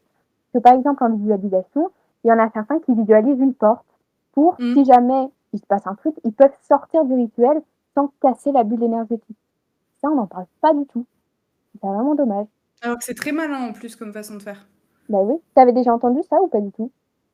J'ai déjà entendu, mais je le fais pas parce que je fais beaucoup la technique du balai. C'est genre, j'ai mon balai de sorcière et si jamais vraiment je dois sortir, bah, en fait, je viens casser le cercle physique avec Ah un oui. coup de balai. Et du coup, le cercle, il tombe directement. Donc, j'utilise plus ça, vu que j'utilise des cercles physiques. Mais je trouve ça très malin de faire ça, d'avoir ce système de porte. Bah oui. Et aussi, tu vois, pour ceux qui veulent pratiquer mais qui peuvent pas parce que, bon, avec les parents et tout ce qui est visualisation, ça peut vraiment avoir un impact, Ah oui. un vrai impact. Bah déjà, quand tu entends que la visualisation, est utilisée chez les sportifs de haut niveau et que ça a vraiment un impact sur, la façon dont ils vont jouer, la partie ou quoi, pourquoi est-ce que Totalement. ça ne fonctionnerait pas, tu vois? Ah mais totalement. Mais d'ailleurs, c'est pour ça que je te parlais de physique quantique avant, c'est que Mmh. si on se renseigne un petit peu sur soit la physique quantique, soit euh, de manière générale les sciences, on se rend compte qu'il y a beaucoup de choses qu'on fait dans les domaines ésotériques qui commencent à être pas prouvées, mais qui commencent à, à être documentées sur le plan scientifique. Notamment la loi de l'attraction, tu vois, ou ce que tu disais avec la visualisation, le fait que quand tu te visualises gagner, ton cerveau, il enregistre l'information, il crée des nouvelles connexions, et du coup, il va te donner des capacités que tu n'avais pas si tu t'étais pas imaginé gagner, tu vois. Et il y a plein de choses comme ça où moi, je suis persuadée que, genre, je sais pas, dans le futur, je pense dans longtemps, mais que plus ça va avancer, plus la science va prouver tous nos dires, et qu'on passera de fous à des génies. Franchement, j'espère parce que tu sais, je me dis, moi, ma pratique, elle passe beaucoup par des petits trucs, mais vraiment des petits trucs random, hein, style avoir 7 clous de girofle dans ma poche pour me porter chance, mais il faut que ce soit le chiffre 7, nanana, tu vois. Et je me rends compte aussi que moi, dans ma pratique, la protection est omniprésente. Et un truc dont on parle pas du tout, c'est que quand on est trop protégé, ça peut devenir problématique. Ah oui, ouais. Moi, j'ai tendance à être trop protégée parce que entre les fils de protection, les rituels de protection, les bijoux et tout ce qui s'ensuit, tu te rends compte en fait que tu es tellement protégé, tu as créé une bulle de protection et tu as toutes tes énergies qui te pam pam pam pam quoi. Ça te revient en pleine face. Même dans la visualisation, tu sais, quand tu fais ta sphère de protection, Moi, Mmh. ce que je vais visualiser, c'est que l'énergie, par exemple, l'énergie peut sortir et l'énergie peut rentrer aussi. Et je la laisse quand même assez fluide. Enfin, on va Mmh. dire que la bulle n'est pas, c'est pas du béton, tu vois. Je peux Oui, filtrer et laisser rentrer ce que j'ai envie de laisser rentrer et laisser sortir ce que j'ai envie de laisser sortir. Parce que si je fais imaginons, je sais pas, un rituel et que j'ai beaucoup de pensées négatives, tu sais, qui vont venir parasiter le rituel, si tu te protèges et que tu t'ancres comme ça, que tu viens te protéger tes pensées négatives, ben en fait, tu peux même pas les faire sortir et tu gardes cette énergie-là. Donc, ouais, je vois vraiment la bulle de protection comme une espèce de filtre et je me dis, ok, allez, ça part, ça rentre, et pour que ce soit plus fluide. c'est sûr. Après, il faut garder en tête que les émotions aussi, lorsqu'on fait des rituels, c'est quand même assez, important dans le sens où, bah, allez, je sais pas comment expliquer, mais par Ah, mais exemple, c'est pour faire un génial, rit les émotions. mais on est d'accord, personne n'en parle, personne. Tu sais, je vais te dire un truc, c'est que je n'ai jamais utilisé la sorcellerie pour atteindre quelqu'un. Jamais. Mmh. Mais quand je suis vraiment énervée, vraiment j'ai la rage, la haine en moi, je vais faire un rituel d'abondance. Je ne te Oui, raconte pas comment dans la journée ou le lendemain, il m'arrive des trucs de fou parce qu'en fait, quand tu as une émotion forte, tu as tellement d'énergie, mais que c'est le moment ou jamais de l'utiliser et d'aller faire quelque chose, quoi. Et du ouais, coup, au lieu de perdre mon énergie pour aller faire du mal à quelqu'un qui, en plus, on s'en fout, quoi, bah, je vais utiliser toute cette énergie-là, je vais vraiment la condenser, je vais la multiplier et je vais essayer de m'apporter quelque chose de cool et je transforme au final l'énergie. bah oui, c'est vraiment, il faut faire ça, en fait. Ne perdez pas votre énergie. Et est-ce que tu utilises des styles de baguettes ou de cristal pour condenser ton énergie ou tu utilises vraiment juste tes mains? En fait, j'ai une baguette. J'ai une baguette Ah oui? qui. Ouais,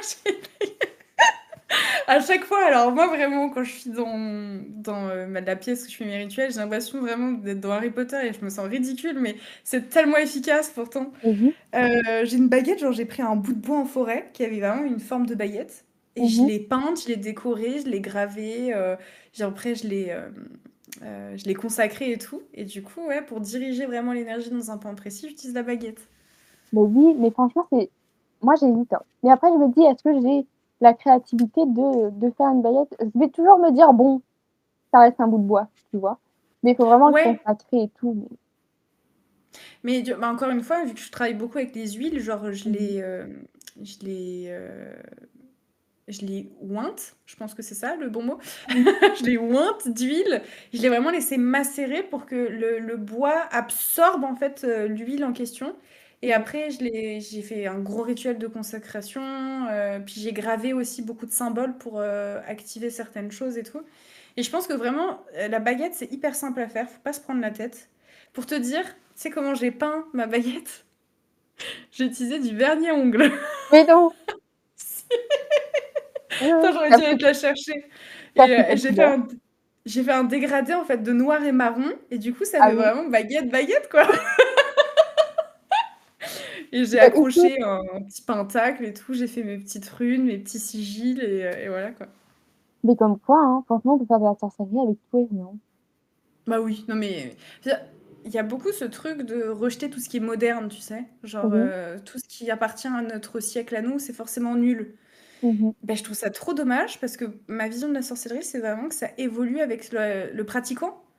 Et qu'aujourd'hui, on a la chance d'avoir plein de nouvelles technologies ou plein de produits qu'on n'avait pas à l'époque et qu'on peut justement incorporer dans notre pratique et la rendre encore plus créative et encore plus.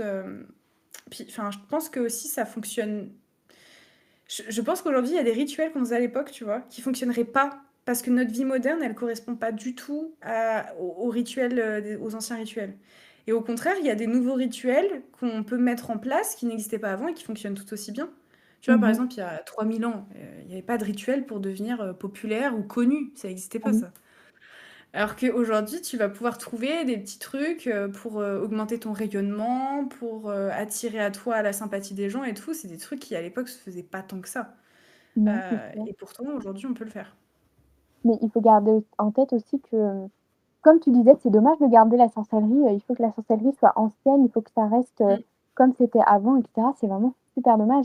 Alors que, par exemple, tu veux faire un rituel pour, comme tu disais, augmenter ta visibilité ou etc., Mmh. rayonner auprès des autres, beh, tu sais que ça doit être assez relié au soleil, donc tu vas utiliser des oranges, tu vas Mmh. utiliser du tournesol. Tu vois? Et là, tu fais ton petit, ta petite micro-pote et ça y est quoi, tu as fait ton truc. Pas Ah, obligé que ce soit, des gros rituels avec 46 bah, bougies, ouais, avec, ça aussi, ouais. Tu vois? Alors ça, je l'ai mmh jamais fait. J'ai jamais, utilisé la sorcellerie pour mon métier, par exemple. Mais j'ai mh. une copine, c'est trop malin ce qu'elle a fait. Elle utilise ça pour, mieux vendre, un produit qu'elle vend, tu vois? Et ça Ah marche bon? trop bien. Et je suis en mode: «Mais c'est un truc de fou ce qu'elle fait, quoi». Alors j'ai pas la recette exacte, hein, parce que chacun garde aussi un peu ses petits secrets. Mais elle m'avait vite fait expliquer le fonctionnement et je me disais: «Mais c'est du génie de faire ça». Alors que ça Mais écoute, m'étonne tu que m'expliqueras, enfin, hein. tu dit quoi? Tu m'expliqueras, hein, ou tu me donneras le nom. Ça marche. En vrai, je pense vraiment qu'elle l'a inventé elle-même. Elle s'est dit: «OK, Ouais. j'ai un besoin, quelle correspondance j'utilise en lien avec ce besoin? Qu'est-ce que je peux mettre en place pour que ce besoin soit résolu?» Et elle s'est fait son propre truc, quoi. Et je trouve ça génial. Et puis, faire avec tout et n'importe quoi, hein. Quand tu penses que, des fois, il y a des gens qui font juste des sigils ou qui, ensorcellent un petit peu un papier où ils écrivent un truc dessus et qui le Ouais. mettent dans leurs chaussures, je veux dire, c'est pas compliqué, quoi. Non, mais c'est clair, hein. Franchement, je te jure, le truc le plus simple, c'est ouais, tu dessines un sigil le matin, Mmh. soit sur ton corps ou sur un papier, tu actives le sigil et c'est facile, c'est rapide et c'est hyper efficace en plus. Mmh. Non, c'est sûr. Moi, j'aime bien mettre, alors là, c'est dans ma période d'examen, donc ce que j'aime bien faire, c'est je fais un sigil, je réussis mon examen de psychologie, je la note et je signe. Le fait de signer les sorts ou de signer des trucs, ça acte, Ouais. en fait, dans le monde concret et ça permet de Mmh. c'est fait, quoi, tu vois? Non, mais complètement, complètement. Est-ce que tu saurais nous dire un peu où est-ce que tu as appris, les petits trucs que tu as appris? Est-ce que c'est plus des livres, des podcasts, sur les réseaux sociaux? Enfin, franchement, c'est mon plus gros défaut, c'est que je suis quelqu'un de très scolaire. J'ai besoin Ah oui, d'avoir des livres et d'avoir une méthodologie, tu vois? Et ouais. même par exemple j'ai un livre des ombres, je Mmh suis mh. hyper scolaire. Je fais des fiches avec des synthèses, des constructions et tout et c'est mon plus gros défaut parce que justement j'ai mis du temps à passer à la pratique. Parce que dans ma tête, je me Ouais. disais j'avais comme une barre de pourcentage de tous les livres qu'il faudrait que je lise pour, être au point et je me disais: «Mais là, je suis à 0,01. Je ne peux pas commencer à pratiquer» et alors que c'est faux, en fait, c'est bête de penser comme ça. Mais tout dans les livres et aujourd'hui, j'en ai, je pense, 200, un truc comme ça et c'est un truc de fou, ma bibliothèque, elle est remplie, j'ai des livres partout, je sais même plus quoi en faire, mais heu, mais ouais, que les livres. Alors j'adore les TikTok, tu vois? Quand je tombe dessus et tout, je suis là, je me dis: «Ah ouais, qu'est-ce que ça raconte?» Tu vois? Ça me plaît. Hem, mais je vais pas forcément apprendre des trucs, qui vont vraiment me servir dans ma pratique.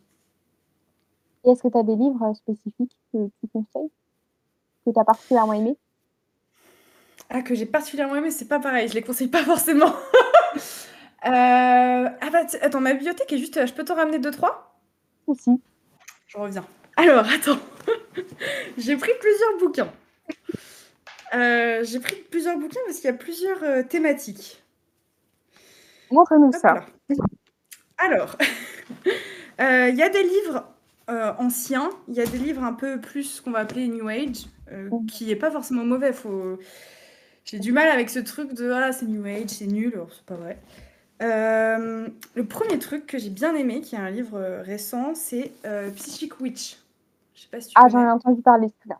Ouais. Celui-là, je l'ai trouvé bien parce qu'en fait, c'est un livre qui t'apprend à, on va dire, un peu te familiariser, tu vois, avec Mmh les mh. énergies, avec, comment les appréhender, à comment, apprendre à ouais, à contrôler un peu ton «pouvoir» entre guillemets.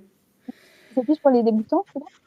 Ouais, moi celui-là vraiment, je le conseille vraiment aux débutants parce qu'il t'aide vraiment à développer tes capacités, mais que ce soit médiumnique ou juste Ou magique, quoi. clairvoyance ou quoi?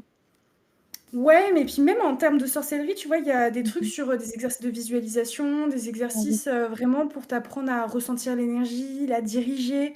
Tu vois, c'est des trucs qu'on Mmh. apprend rarement, qui sont quand Ouais. même, la base, quoi. Donc celui-là, j'ai vraiment trouvé bien. Je suis essoufflée alors que je suis vraiment allée dans mon salon, hein. En ce qui concerne le paganisme, il y a un bouquin qui est pour moi vraiment trop bien, c'est La Voie du paganisme. Alors je vois qu'en plus toi tu le vois à l'envers. Bon. Non, mais je vois. Celui-là, là, ça c'est une pépite pour les gens qui s'interrogent sur leur foi, sur est-ce qu'ils s'intéressent au paganisme, qu'est-ce que c'est que le paganisme, comment ça fonctionne. Et celui-là, il est incroyable. Alors, il envoie des petits pics à la religion chrétienne. Donc je pense que si on est chrétien, on peut peut-être un peu mal le prendre en se disant ah ouais, on prend tarif là. Mais il est vachement bien. Franchement, il est trop bien. J'en avais entendu parler, mais franchement, j'ai vu les prix, même sur Vinted, je me suis dit, Il m'a bon, coûté combien? franchement, Ouais, ça va. 16 euros. En 16 vrai, euros. ça va. Mais sur Vinted, Je l'ai acheté ils neuf. gonflent bien les prix, quoi. Ouais, carrément. Après, là, on passe sur les vieux livres. Enfin, les vieux livres. C'est des livres récents, mais c'est des livres qui sont écrits par des auteurs d'il y a très longtemps. Le premier, je dirais que c'est La philosophie occulte de la magie de Corneille Agrippa. C'est une Bible énorme, Je vois. vraiment gigantesque.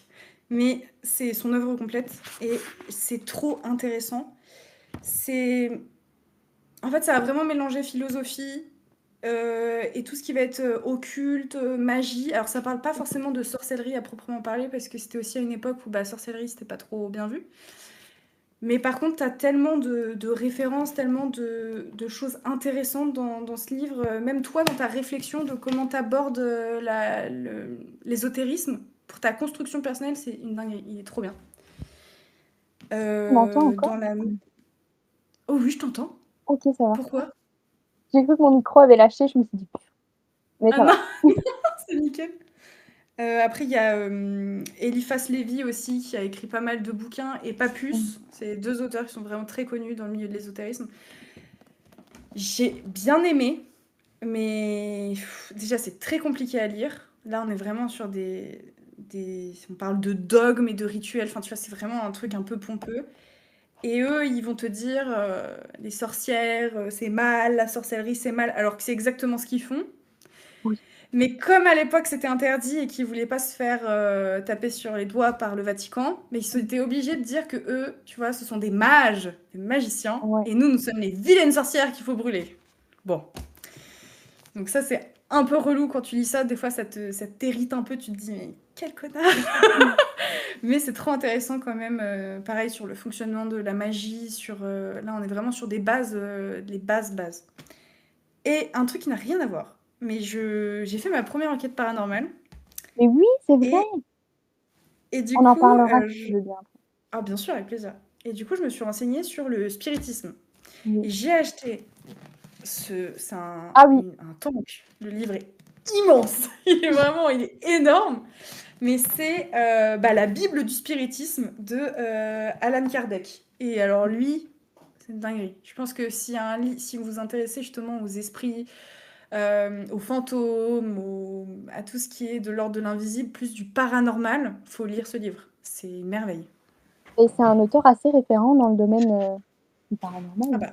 Ah ouais, mais c'est le père du spiritisme. C'est lui qui a vraiment initié ce mouvement et tout. Donc c'est trop intéressant à l'avoir dans cette bibliothèque, celui-là.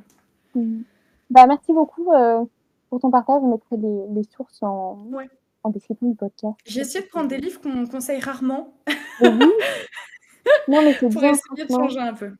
Oui, parce qu'en général, on conseille. Je sais même pas quel livre on conseille. Le traité de la sorcière, c'est celui qu'on conseille tout le temps. Là, je vais dans ma bibliothèque et j'ai lu 2 pages. Je le trouve très bien. Je le trouve vraiment très bien, mais ça creuse pas les bases fondamentales, tu vois, de ce qui est ésotérisme, magie, sorcellerie. Bon, oui, mais c'est dommage. Enfin, moi, je trouve que les livres en ce moment, c'est plus très witchy que sorcellerie. Enfin, dans le sens que c'est très beau, c'est très joli et tout, mais dans le fond, c'est les rituels que tu retrouves un peu partout, les petits conseils que tu retrouves un peu partout. Moi, vraiment, les livres que je conseille, c'est ceux des éditions d'Anaïs. Ils sont géniaux. Surtout sur la magie élémentaire. Ils sont géniaux. Et en plus, ça touche à tout. Parce que quand tu te dis, je vais lire le livre sur la magie de la Terre, ça va être un peu nul et tout. Mais on te parle d'ancrage, de protection, d'invocation, du folklore et tout. Franchement, je les conseille tout le temps. Moi, ils sont géniaux. Et bah, tu sais quoi, j'irai l'acheter du coup. Parce que la magie élémentaire, j'attendais un peu. Je faisais par palier. Il y avait d'autres trucs que je voulais réviser avant. mais il est dans ma liste depuis 2 ans, je pense. Surtout Ouais. qu'ils l'ont réédité à un moment donné, parce que la couverture avait changé, j'avais vu. Ah, c'est pas du tout. Moi, j'ai celui avec des petits. Mais en plus, je trouve que la couverture est un peu moche. Mais bon, j'ai vraiment acheté parce que c'était un sujet qui m'intéressait, mais la couverture est un peu moche. Ouais. Mais il y en a, ils font pas trop d'efforts aussi. En fait, il y a tout et son contraire. Soit les livres sont super beaux, ils sont vides à C'est ça. l'intérieur, soit ils sont moches, mais ils sont C'est trop ça. intéressants. Non, mais franchement, ils sont géniaux. En plus, quand tu y réfléchis, la magie élémentaire, c'est pas. C'est très accessible en fait. La magie Mm. élémentaire, c'est tu vas faire une douche purificatrice, bah, tu travailles avec l'élément eau, tu vas te faire une Bah oui. tisane, tu vas t'ancrer avec l'élémentaire, tu vas te purifier avec l'encens avec l'élément air. Donc en fait, c'est hyper accessible. Non, Et je c'est suis vrai qu'on d'accord n'en avec parle toi. pas parce que magie élémentaire, ça donne pas très envie quand on entend ça, tu vois. Ouais, mais pourtant, bah, ça fait vraiment partie des fondamentaux de la sorcellerie. Parce que quoi Mhm. que tu utilises dans la sorcellerie, de toute manière, tu fais appel à un élément. Oui, Tu utilises les pierres, tu utilises les plantes, tu utilises n'importe quoi. Peu importe ce que tu vas prendre comme matière, ça va avoir un lien avec un élément. oui, oui. Mais du coup, voilà. N'hésitez pas à aller y jeter un œil, ils sont vraiment géniaux. Alors, comme tu disais, tu as fait une enquête paranormale. C'était ta première enquête paranormale, il me semble, avec Olympe. Ouais. J'en ai entendu que du bien de ta vidéo, en tout cas. Ça fait plaisir. Est-ce que tu peux nous teaser un petit peu ta vidéo pour ceux qui ne l'auraient pas encore vue? Ah bah oui, avec plaisir. Bah, cette fois-ci, c'était sur ma chaîne principale, donc j'étais un peu stressée parce que je me suis dit: Moi «Voilà, aussi. comment les gens vont aborder le sujet?» Je ne sais pas. Mais en gros, on est allé au château de Vos, qui est un château qui Mhm. est très, très connu, dans le milieu paranormal parce qu'il y a, de nombreuses légendes sur ce château, notamment la légende de Lucie. Et le château serait donc extrêmement hanté.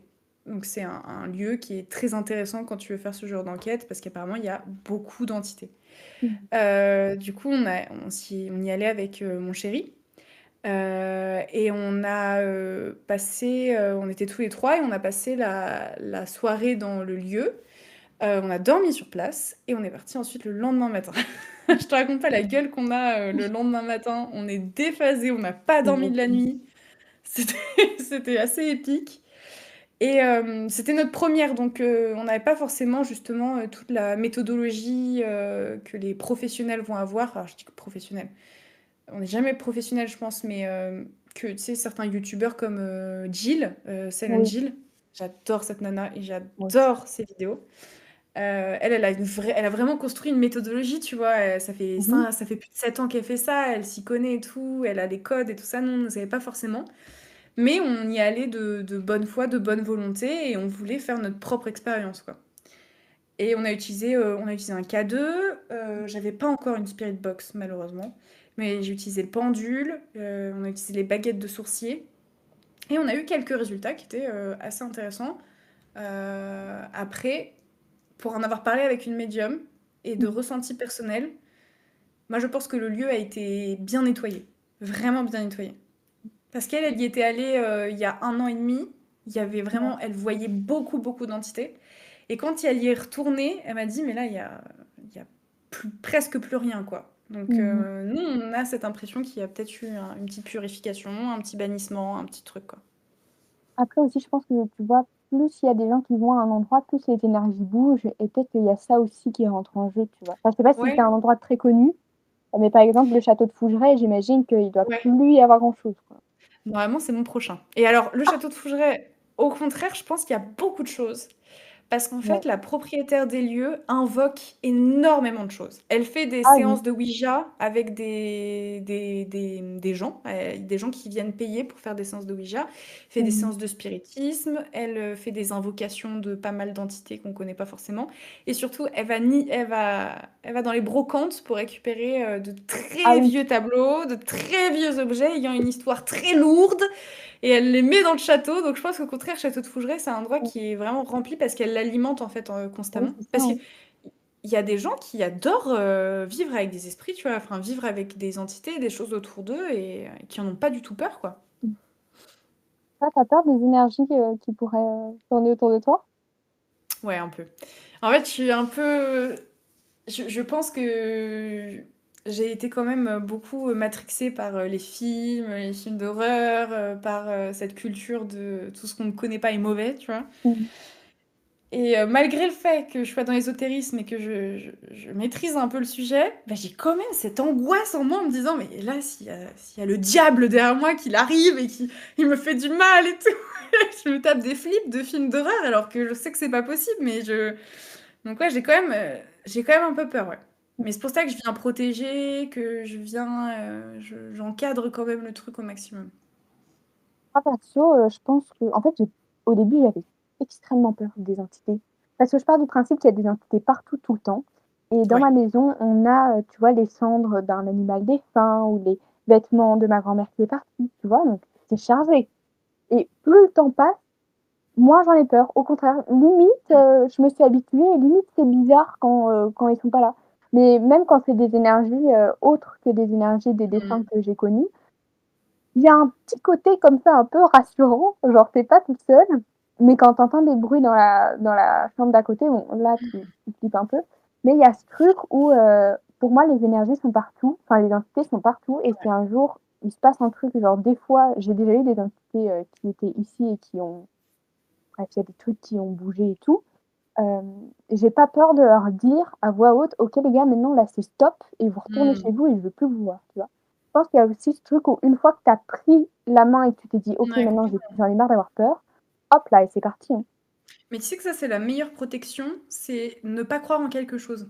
Mmh. Par exemple, quand tu es persuadé qu'il ne va rien t'arriver, généralement, il Ouais, va rien t'arriver, tu vois? non, Mais c'est si vrai. tu laisses une petite brèche, un petit doute, un petit peut-être que, là, il peut t'arriver des petites bricoles. Mais c'est dans l'enquête qu'on a fait, Mmh. j'y suis allée avec mon copain. Et mon copain, il est vraiment hermétique à tout ça. Et il m'a dit, mais j'y crois zéro, c'est que du bullshit, ça n'existe pas, vos trucs de fou et tout. Il est ressorti de cette vidéo. C'était un homme transformé, quoi. Il m'a dit, mais attends, mais tu te rends compte? En fait, ça, c'est même pas du spoil, je peux raconter. Un moment dans la vidéo avec Chris, Chris, il a vraiment ressenti énormément, énormément de choses. Mmh.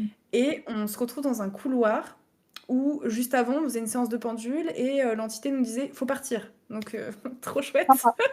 Mais on revient, nous, on a oublié ça, on est de bonne humeur, on est content et tout, on est trop heureux. Et avec Chris, on se fait bloquer, mais quand je te dis bloquer, par une entité, c'est-à-dire qu'on l'a senti physiquement, nous, tu sais, nous pousser comme ça. Mmh.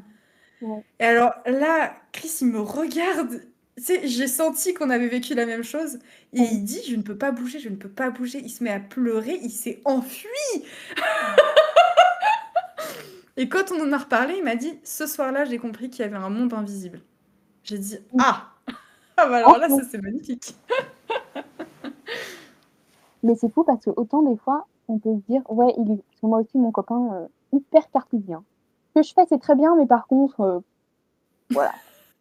Mais, mais le jour où parce que je suis certaine qu'un jour il va se passer un truc paranormal, le jour où il va lui arriver un truc paranormal et que je serai là ou pas, ça va lui retourner le cerveau, hein, Ah bah franchement, il va oui, mais remettre bien toute sa sûr, vie en question, hein. Mais bien bon. sûr.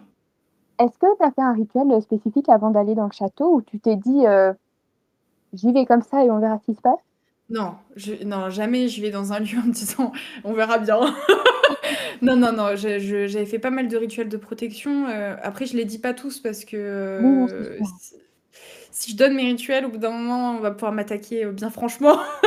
Mais déjà, j'ai invoqué une entité avec moi parce que je Mmh voulais mh. elle soit avec moi.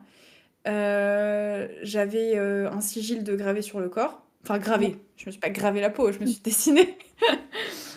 J'avais une rune aussi, j'avais des pierres Mmh. et j'avais fait une sorte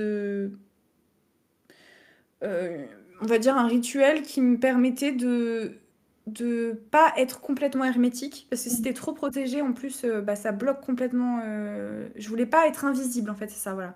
Je voulais pas être indétectable, je voulais être détectable, mais sans qu'on puisse me faire du mal physiquement. Parce que moi, c'était ça ma plus grande peur, j'avais vraiment ce truc de film d'horreur en me disant: «Mais il va arriver, il va, tu sais, me griffer le corps, il va me brûler la peau, il va me tirer les cheveux, il va me tirer par les jambes comme ça dans la cave du château et je vais jamais être retrouvée». Et donc j'ai fait un rituel juste pour qu'on puisse pas m'atteindre physiquement, mais par contre, que je puisse être détectable énergétiquement et qu'ils puissent, que enfin, les entités puissent me repérer, quoi. Et quand vous êtes partis du lieu, est-ce que tu as aussi fait un rituel, une demande ou quelque chose pour que les énergies ne te suivent pas, Alors je l'ai peut-être? exprimé à voix haute, Ouais. mais ça n'a pas Mmh. suffi. Ah! Parce que quand on est partis, en fait, avec Chris, on s'est retrouvés avec des vampires énergétiques. Ah, quel bonheur! Donc c'était des larves, en fait, c'est même pas des trucs Mmh. humains, c'est pas des alors, il y avait des défunts, mais il y avait aussi, tu sais, des espèces ouais, de larves énergétiques qui se Mmh. nourrissaient uniquement de l'énergie, qui n'étaient pas humains, quoi. Et la semaine d'après, j'avais un tournage avec une médium où elle m'a dit: «Mais vous avez des trucs là autour de vous?» Je suis en mode: «Comme ça, des trucs? Est-ce qu'on peut, préciser?» Et elle nous les a enlevés du coup. Parce que je m'étais purifiée et tout et ça avait pas Ouais. suffi donc maintenant je lui demande, tu vois? Je dis: «Tu vois un truc, différent de d'habitude ou ça va?» Mais oui, parce que enfin, j'imagine que ça va quand même être des énergies, plus fortes. Donc pour enlever ce genre d'énergie, je pense qu'il faut vraiment faire, des rituels vraiment spécifiques, Mais ce qui est fou, c'est que par contre tu le ressens direct, hein. C'est a avec Chris, on était affamés 24 heures sur 24. On mourait Mmh. de faim. On venait de manger et on avait faim, quoi. Épuisement, mais vraiment tu peux pas te lever de ton lit, tu es un légume, tu as l'impression on te t'aspire ton énergie, quoi. Et c'est fou parce que je me dis quand même c'est bien fait, c'est que tu te rends vite compte qu'il y a un truc qui va pas quand même. Ouais. Et tu imagines les gens, ils se disent: «Oui, ils ont dépression», enfin dépression, bon, Ouais, dépression, c'est un trouble mental. Enfin, ça fait partie de la psychologie, ouais. psychopathologie, donc voilà, mais tu vois, ça peut il y a des gens qui peuvent se dire: «Oui, ça fait des mois que je me sens pas bien et cetera, nanani nanana» et toc, tu te rends compte, oui, bah, ma grande, tu as une Mmh. énergie qui est reliée à toi et voilà, quoi. Après, je dis pas que si vous vous sentez mal ou quoi, il faut directement, aller Ouais, faire bien appel sûr. à un exorciste, hein. La santé mentale et tout, ça reste de la santé, donc il faut aller voir un médecin et Mais tout ça, même mais pour nous, c'est dur de faire la distinction parce que tu vois, ouais. ça m'arrive des fois d'être épuisée, de me sentir mal et tout et je me dis: «Alors est-ce que quelqu'un fait quelque chose? Ou est-ce que juste, je suis pas en bonne santé en ce moment, quoi?» Mmh mh. Et c'est difficile, je trouve, de vraiment, arriver à faire la distinction et après généralement, je demande au pendule ou je demande, aux divinités de clarifier un peu la situation, tirage de cartes, Oui, voilà. c'est ça, hein. Moi, en général, ce que je fais, c'est que quand je sens qu'il y a des moments où ça va pas trop, soit, j'augmente mes protections. Enfin, d'abord bonne purification parce que ça sert à rien de Mmh. se protéger si tu es pas purifié. Mais une bonne purification, puis tu augmentes tes protections, tu fais, des petites prières, des petites offrandes et tout et si ça va pas mieux, bah, c'est que soit tu as un gros rhume, c'est pas bien, voilà Mmh. et si ça va mieux, parce qu'aussi des fois ce qu'on dit pas, c'est que, des fois tes symptômes peuvent, te montrer certaines choses. Dans le sens où si par exemple Mmh. tu as très mal à la gorge, ça peut être parce que tu es dans un moment où en fait tu es censé t'exprimer et tu t'exprimes pas et ton corps Totalement. te fait ressentir que tu es censé parler ma grande, parle et qu'en fait tu ne parles pas. Non, totalement. Et récemment, en fait, j'ai une protection, Mmh mh. j'ai mis en place une protection qui me permet de m'alerter quand il y a une attaque, tu vois? Mmh. Quand il y a Ouais. quelque chose qui est envoyé. Bon, c'est très rare, en 3 ans, elle s'était jamais vraiment mise à me faire des warnings Mmh. et récemment, c'est arrivé et je ne me suis pas purifiée, au contraire, parce que j'ai récupéré cette énergie et je l'ai utilisée dans un rituel. Parce que Oh! franchement, utiliser de l'énergie qui n'est pas à moi, sans me fatiguer, alors là, c'est du cadeau. Et ça, c'est un processus qui est assez complexe à faire, mais quand tu arrives J'imagine. à transmuter l'énergie de quelqu'un d'autre pour réaliser un objectif à toi, Mmh mh. je pense que ça, c'est vraiment le Graal, quoi. Et je crois que ça a fonctionné, parce que quelques jours après, il y avait beaucoup d'abondance dans ma vie, beaucoup de bonnes nouvelles. Je me suis dit: «Ah bon, bah, j'ai recyclé l'énergie, ça, c'est génial». Et ce genre de choses, tu apprends, tu as appris ça dans les livres ou parfois tu le pratiques vraiment à l'instinct? Les 2. En fait, tu Mmh vois, mh. dans ce genre de bouquins-là, de vieux sages, de vieux, sorciers ou vieux mages, là, il y a des mécaniques qu'ils utilisent qui sont intéressantes, que je vais, décortiquer en me disant: Mmh. «Ah! Donc lui, il a utilisé ce type de formule», tu vois? Il a utilisé ça et après je vais remplacer en me disant: «Comment est-ce que moi je peux utiliser ce qu'il pratique dans mon Mmh mh. cas à moi?» Et des Ouais. fois, je teste des trucs, improbables, tu vois? Je me dis: «Bon, je sais pas, on verra bien ce que ça donne» et quand ça marche pas, bah, je me le note, je dis: «Ça marche pas, faut oublier» Et il y a des trucs, des fois, ça fonctionne et même moi, je suis surprise. Je me dis: «Mais alors là, je m'y attendais pas, mais Improbable. c'est quand même incroyable!» Est-ce que tu aurais des petits, witch tips pour les gens qui débutent? Je pense qu'on doit te poser souvent la question. C'est quoi que tu appelles un tips? Par exemple, ce que Sarah, elle avait proposé, c'était, de regarder la composition de ton parfum. Parce qu'en fonction des correspondances de ton parfum, si par exemple ça sent la cannelle ou quoi, tu peux l'utiliser et ça peut avoir un impact dans ta vie, quoi. Ah, c'est une bonne question. Qu'est-ce que je pourrais, bah, en fait, après, c'est des trucs qui sont quand même un peu complexes, ça. Un truc simple. Un truc simple.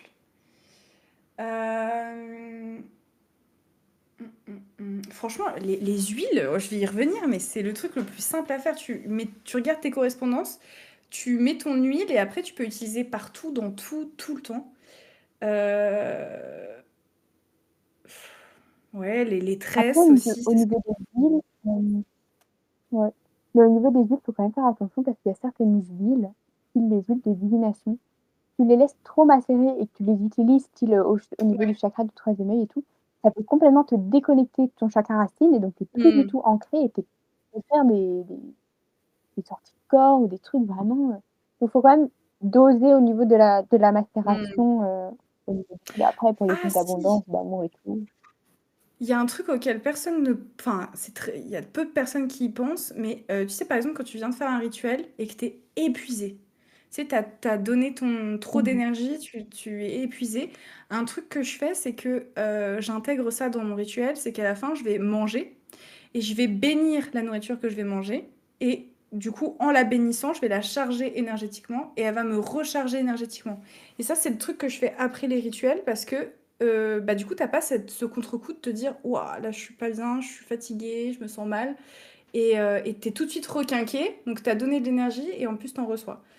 Et sinon, moi, ce que je fais Et tu aussi entends beaucoup, quoi c'est par, que. bénir? Bah alors là, ça dépend de ta religion, à vrai dire. Parce que tu peux bénir, Mmh. les chrétiens vont bénir d'une certaine Oui. manière. Ouais, voilà, en faisant par Mmh. exemple un signe de croix. Après, ça peut être juste, tu sais, tu mets tes mains au-dessus de la nourriture et tu la charges en intention, tu vois, en disant tu vas me nourrir, tu vas nourrir mon corps, mon âme, mon esprit, tu vois, et tu peux la charger comme ça. Mais là, ça dépend vraiment de ta Mmh. tradition, de ton coven ou de ta religion.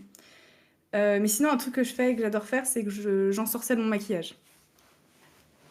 Et ça, Mais non. c'est trop bien.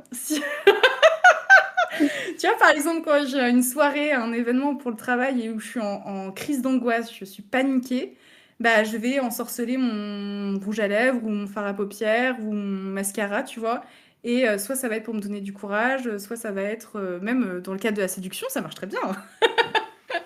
Tu utilises ton mascara tu l'enchantes pour avoir un regard magnétique, ça marche bien. Et tu le fais, lors d'un rituel, précis où tu te dis: «Bon, je sais qu'à ce moment-là, je vais Non, être et un là, peu je me stressée» et casse. tu le fais avant ou tu le fais au moment même? Franchement, ça, c'est le genre de truc, je me casse pas trop la tête. Je fais pas, c'est un truc sur l'autel, hyper compliqué, c'est des trucs assez simples, hein. Mmh mh. Heu, Soit je fais une prière à une divinité en rapport avec ça et je lui demande: «Est-ce que tu Mmh. tu veux bien, me prêter ton énergie et consacrer, heu, ce rouge à lèvres?» ou ce que tu veux. Soit ça peut être des rituels un peu plus pas compliqués, mais où tu vas, venir sur ton autel, tu vas, faire, une offrande à la divinité, enfin, tu vois, il y a tout un procédé. Et sinon, tu peux faire toi-même ton propre cosmétique aussi, en y mettant une intention magique et en y mettant des correspondances magiques.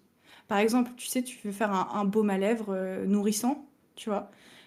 Tu vas utiliser une crème, qui est vierge enfin, qui a rien, tu vois? Juste qui est nourrissante et dedans, tu vas venir y mettre, je sais pas, par exemple, tu veux, être moins stressé, bah, tu vas mettre de la lavande. Tu vois, en fonction de ton intention, tu vas mettre une plante qui correspond. Et ça, c'est vachement pratique ça, de faire ça. Bah, écoute, merci beaucoup pour tes petits conseils et merci beaucoup, d'avoir accepté de passer sur le podcast. Ça me fait vraiment super plaisir. Bah, merci à toi, c'était trop, trop chouette. J'ai beaucoup aimé. Bah, merci beaucoup. C'est de nouveau moi. Écoutez, j'espère que le podcast vous a plu, que le podcast avec Emma vous aura plu. Sachez que j'ai vraiment passé un super moment à faire ce podcast, ça m'a fait trop plaisir et j'espère que vous aurez ressenti cette bonne énergie, cette bonne ambiance, etc. Je suis désolée pour la qualité de mon micro qui est catastrophique, mais sachez que je vais investir dans un micro, vous savez, le Blue Yeti. Voilà, comme ça j'aurai la même qualité de micro que Emma, qui est al dente comme je dis. Donc voilà, écoutez, je voulais vous remercier pour votre écoute si vous êtes resté jusque-là. Et comme d'habitude, n'hésitez pas à vous abonner, à mettre une jolie note au podcast et à me faire un petit retour sur vos réseaux sociaux ou sur mes réseaux sociaux. Sur ce, je vous fais plein gros bisous et on se dit à la semaine prochaine. Bisous!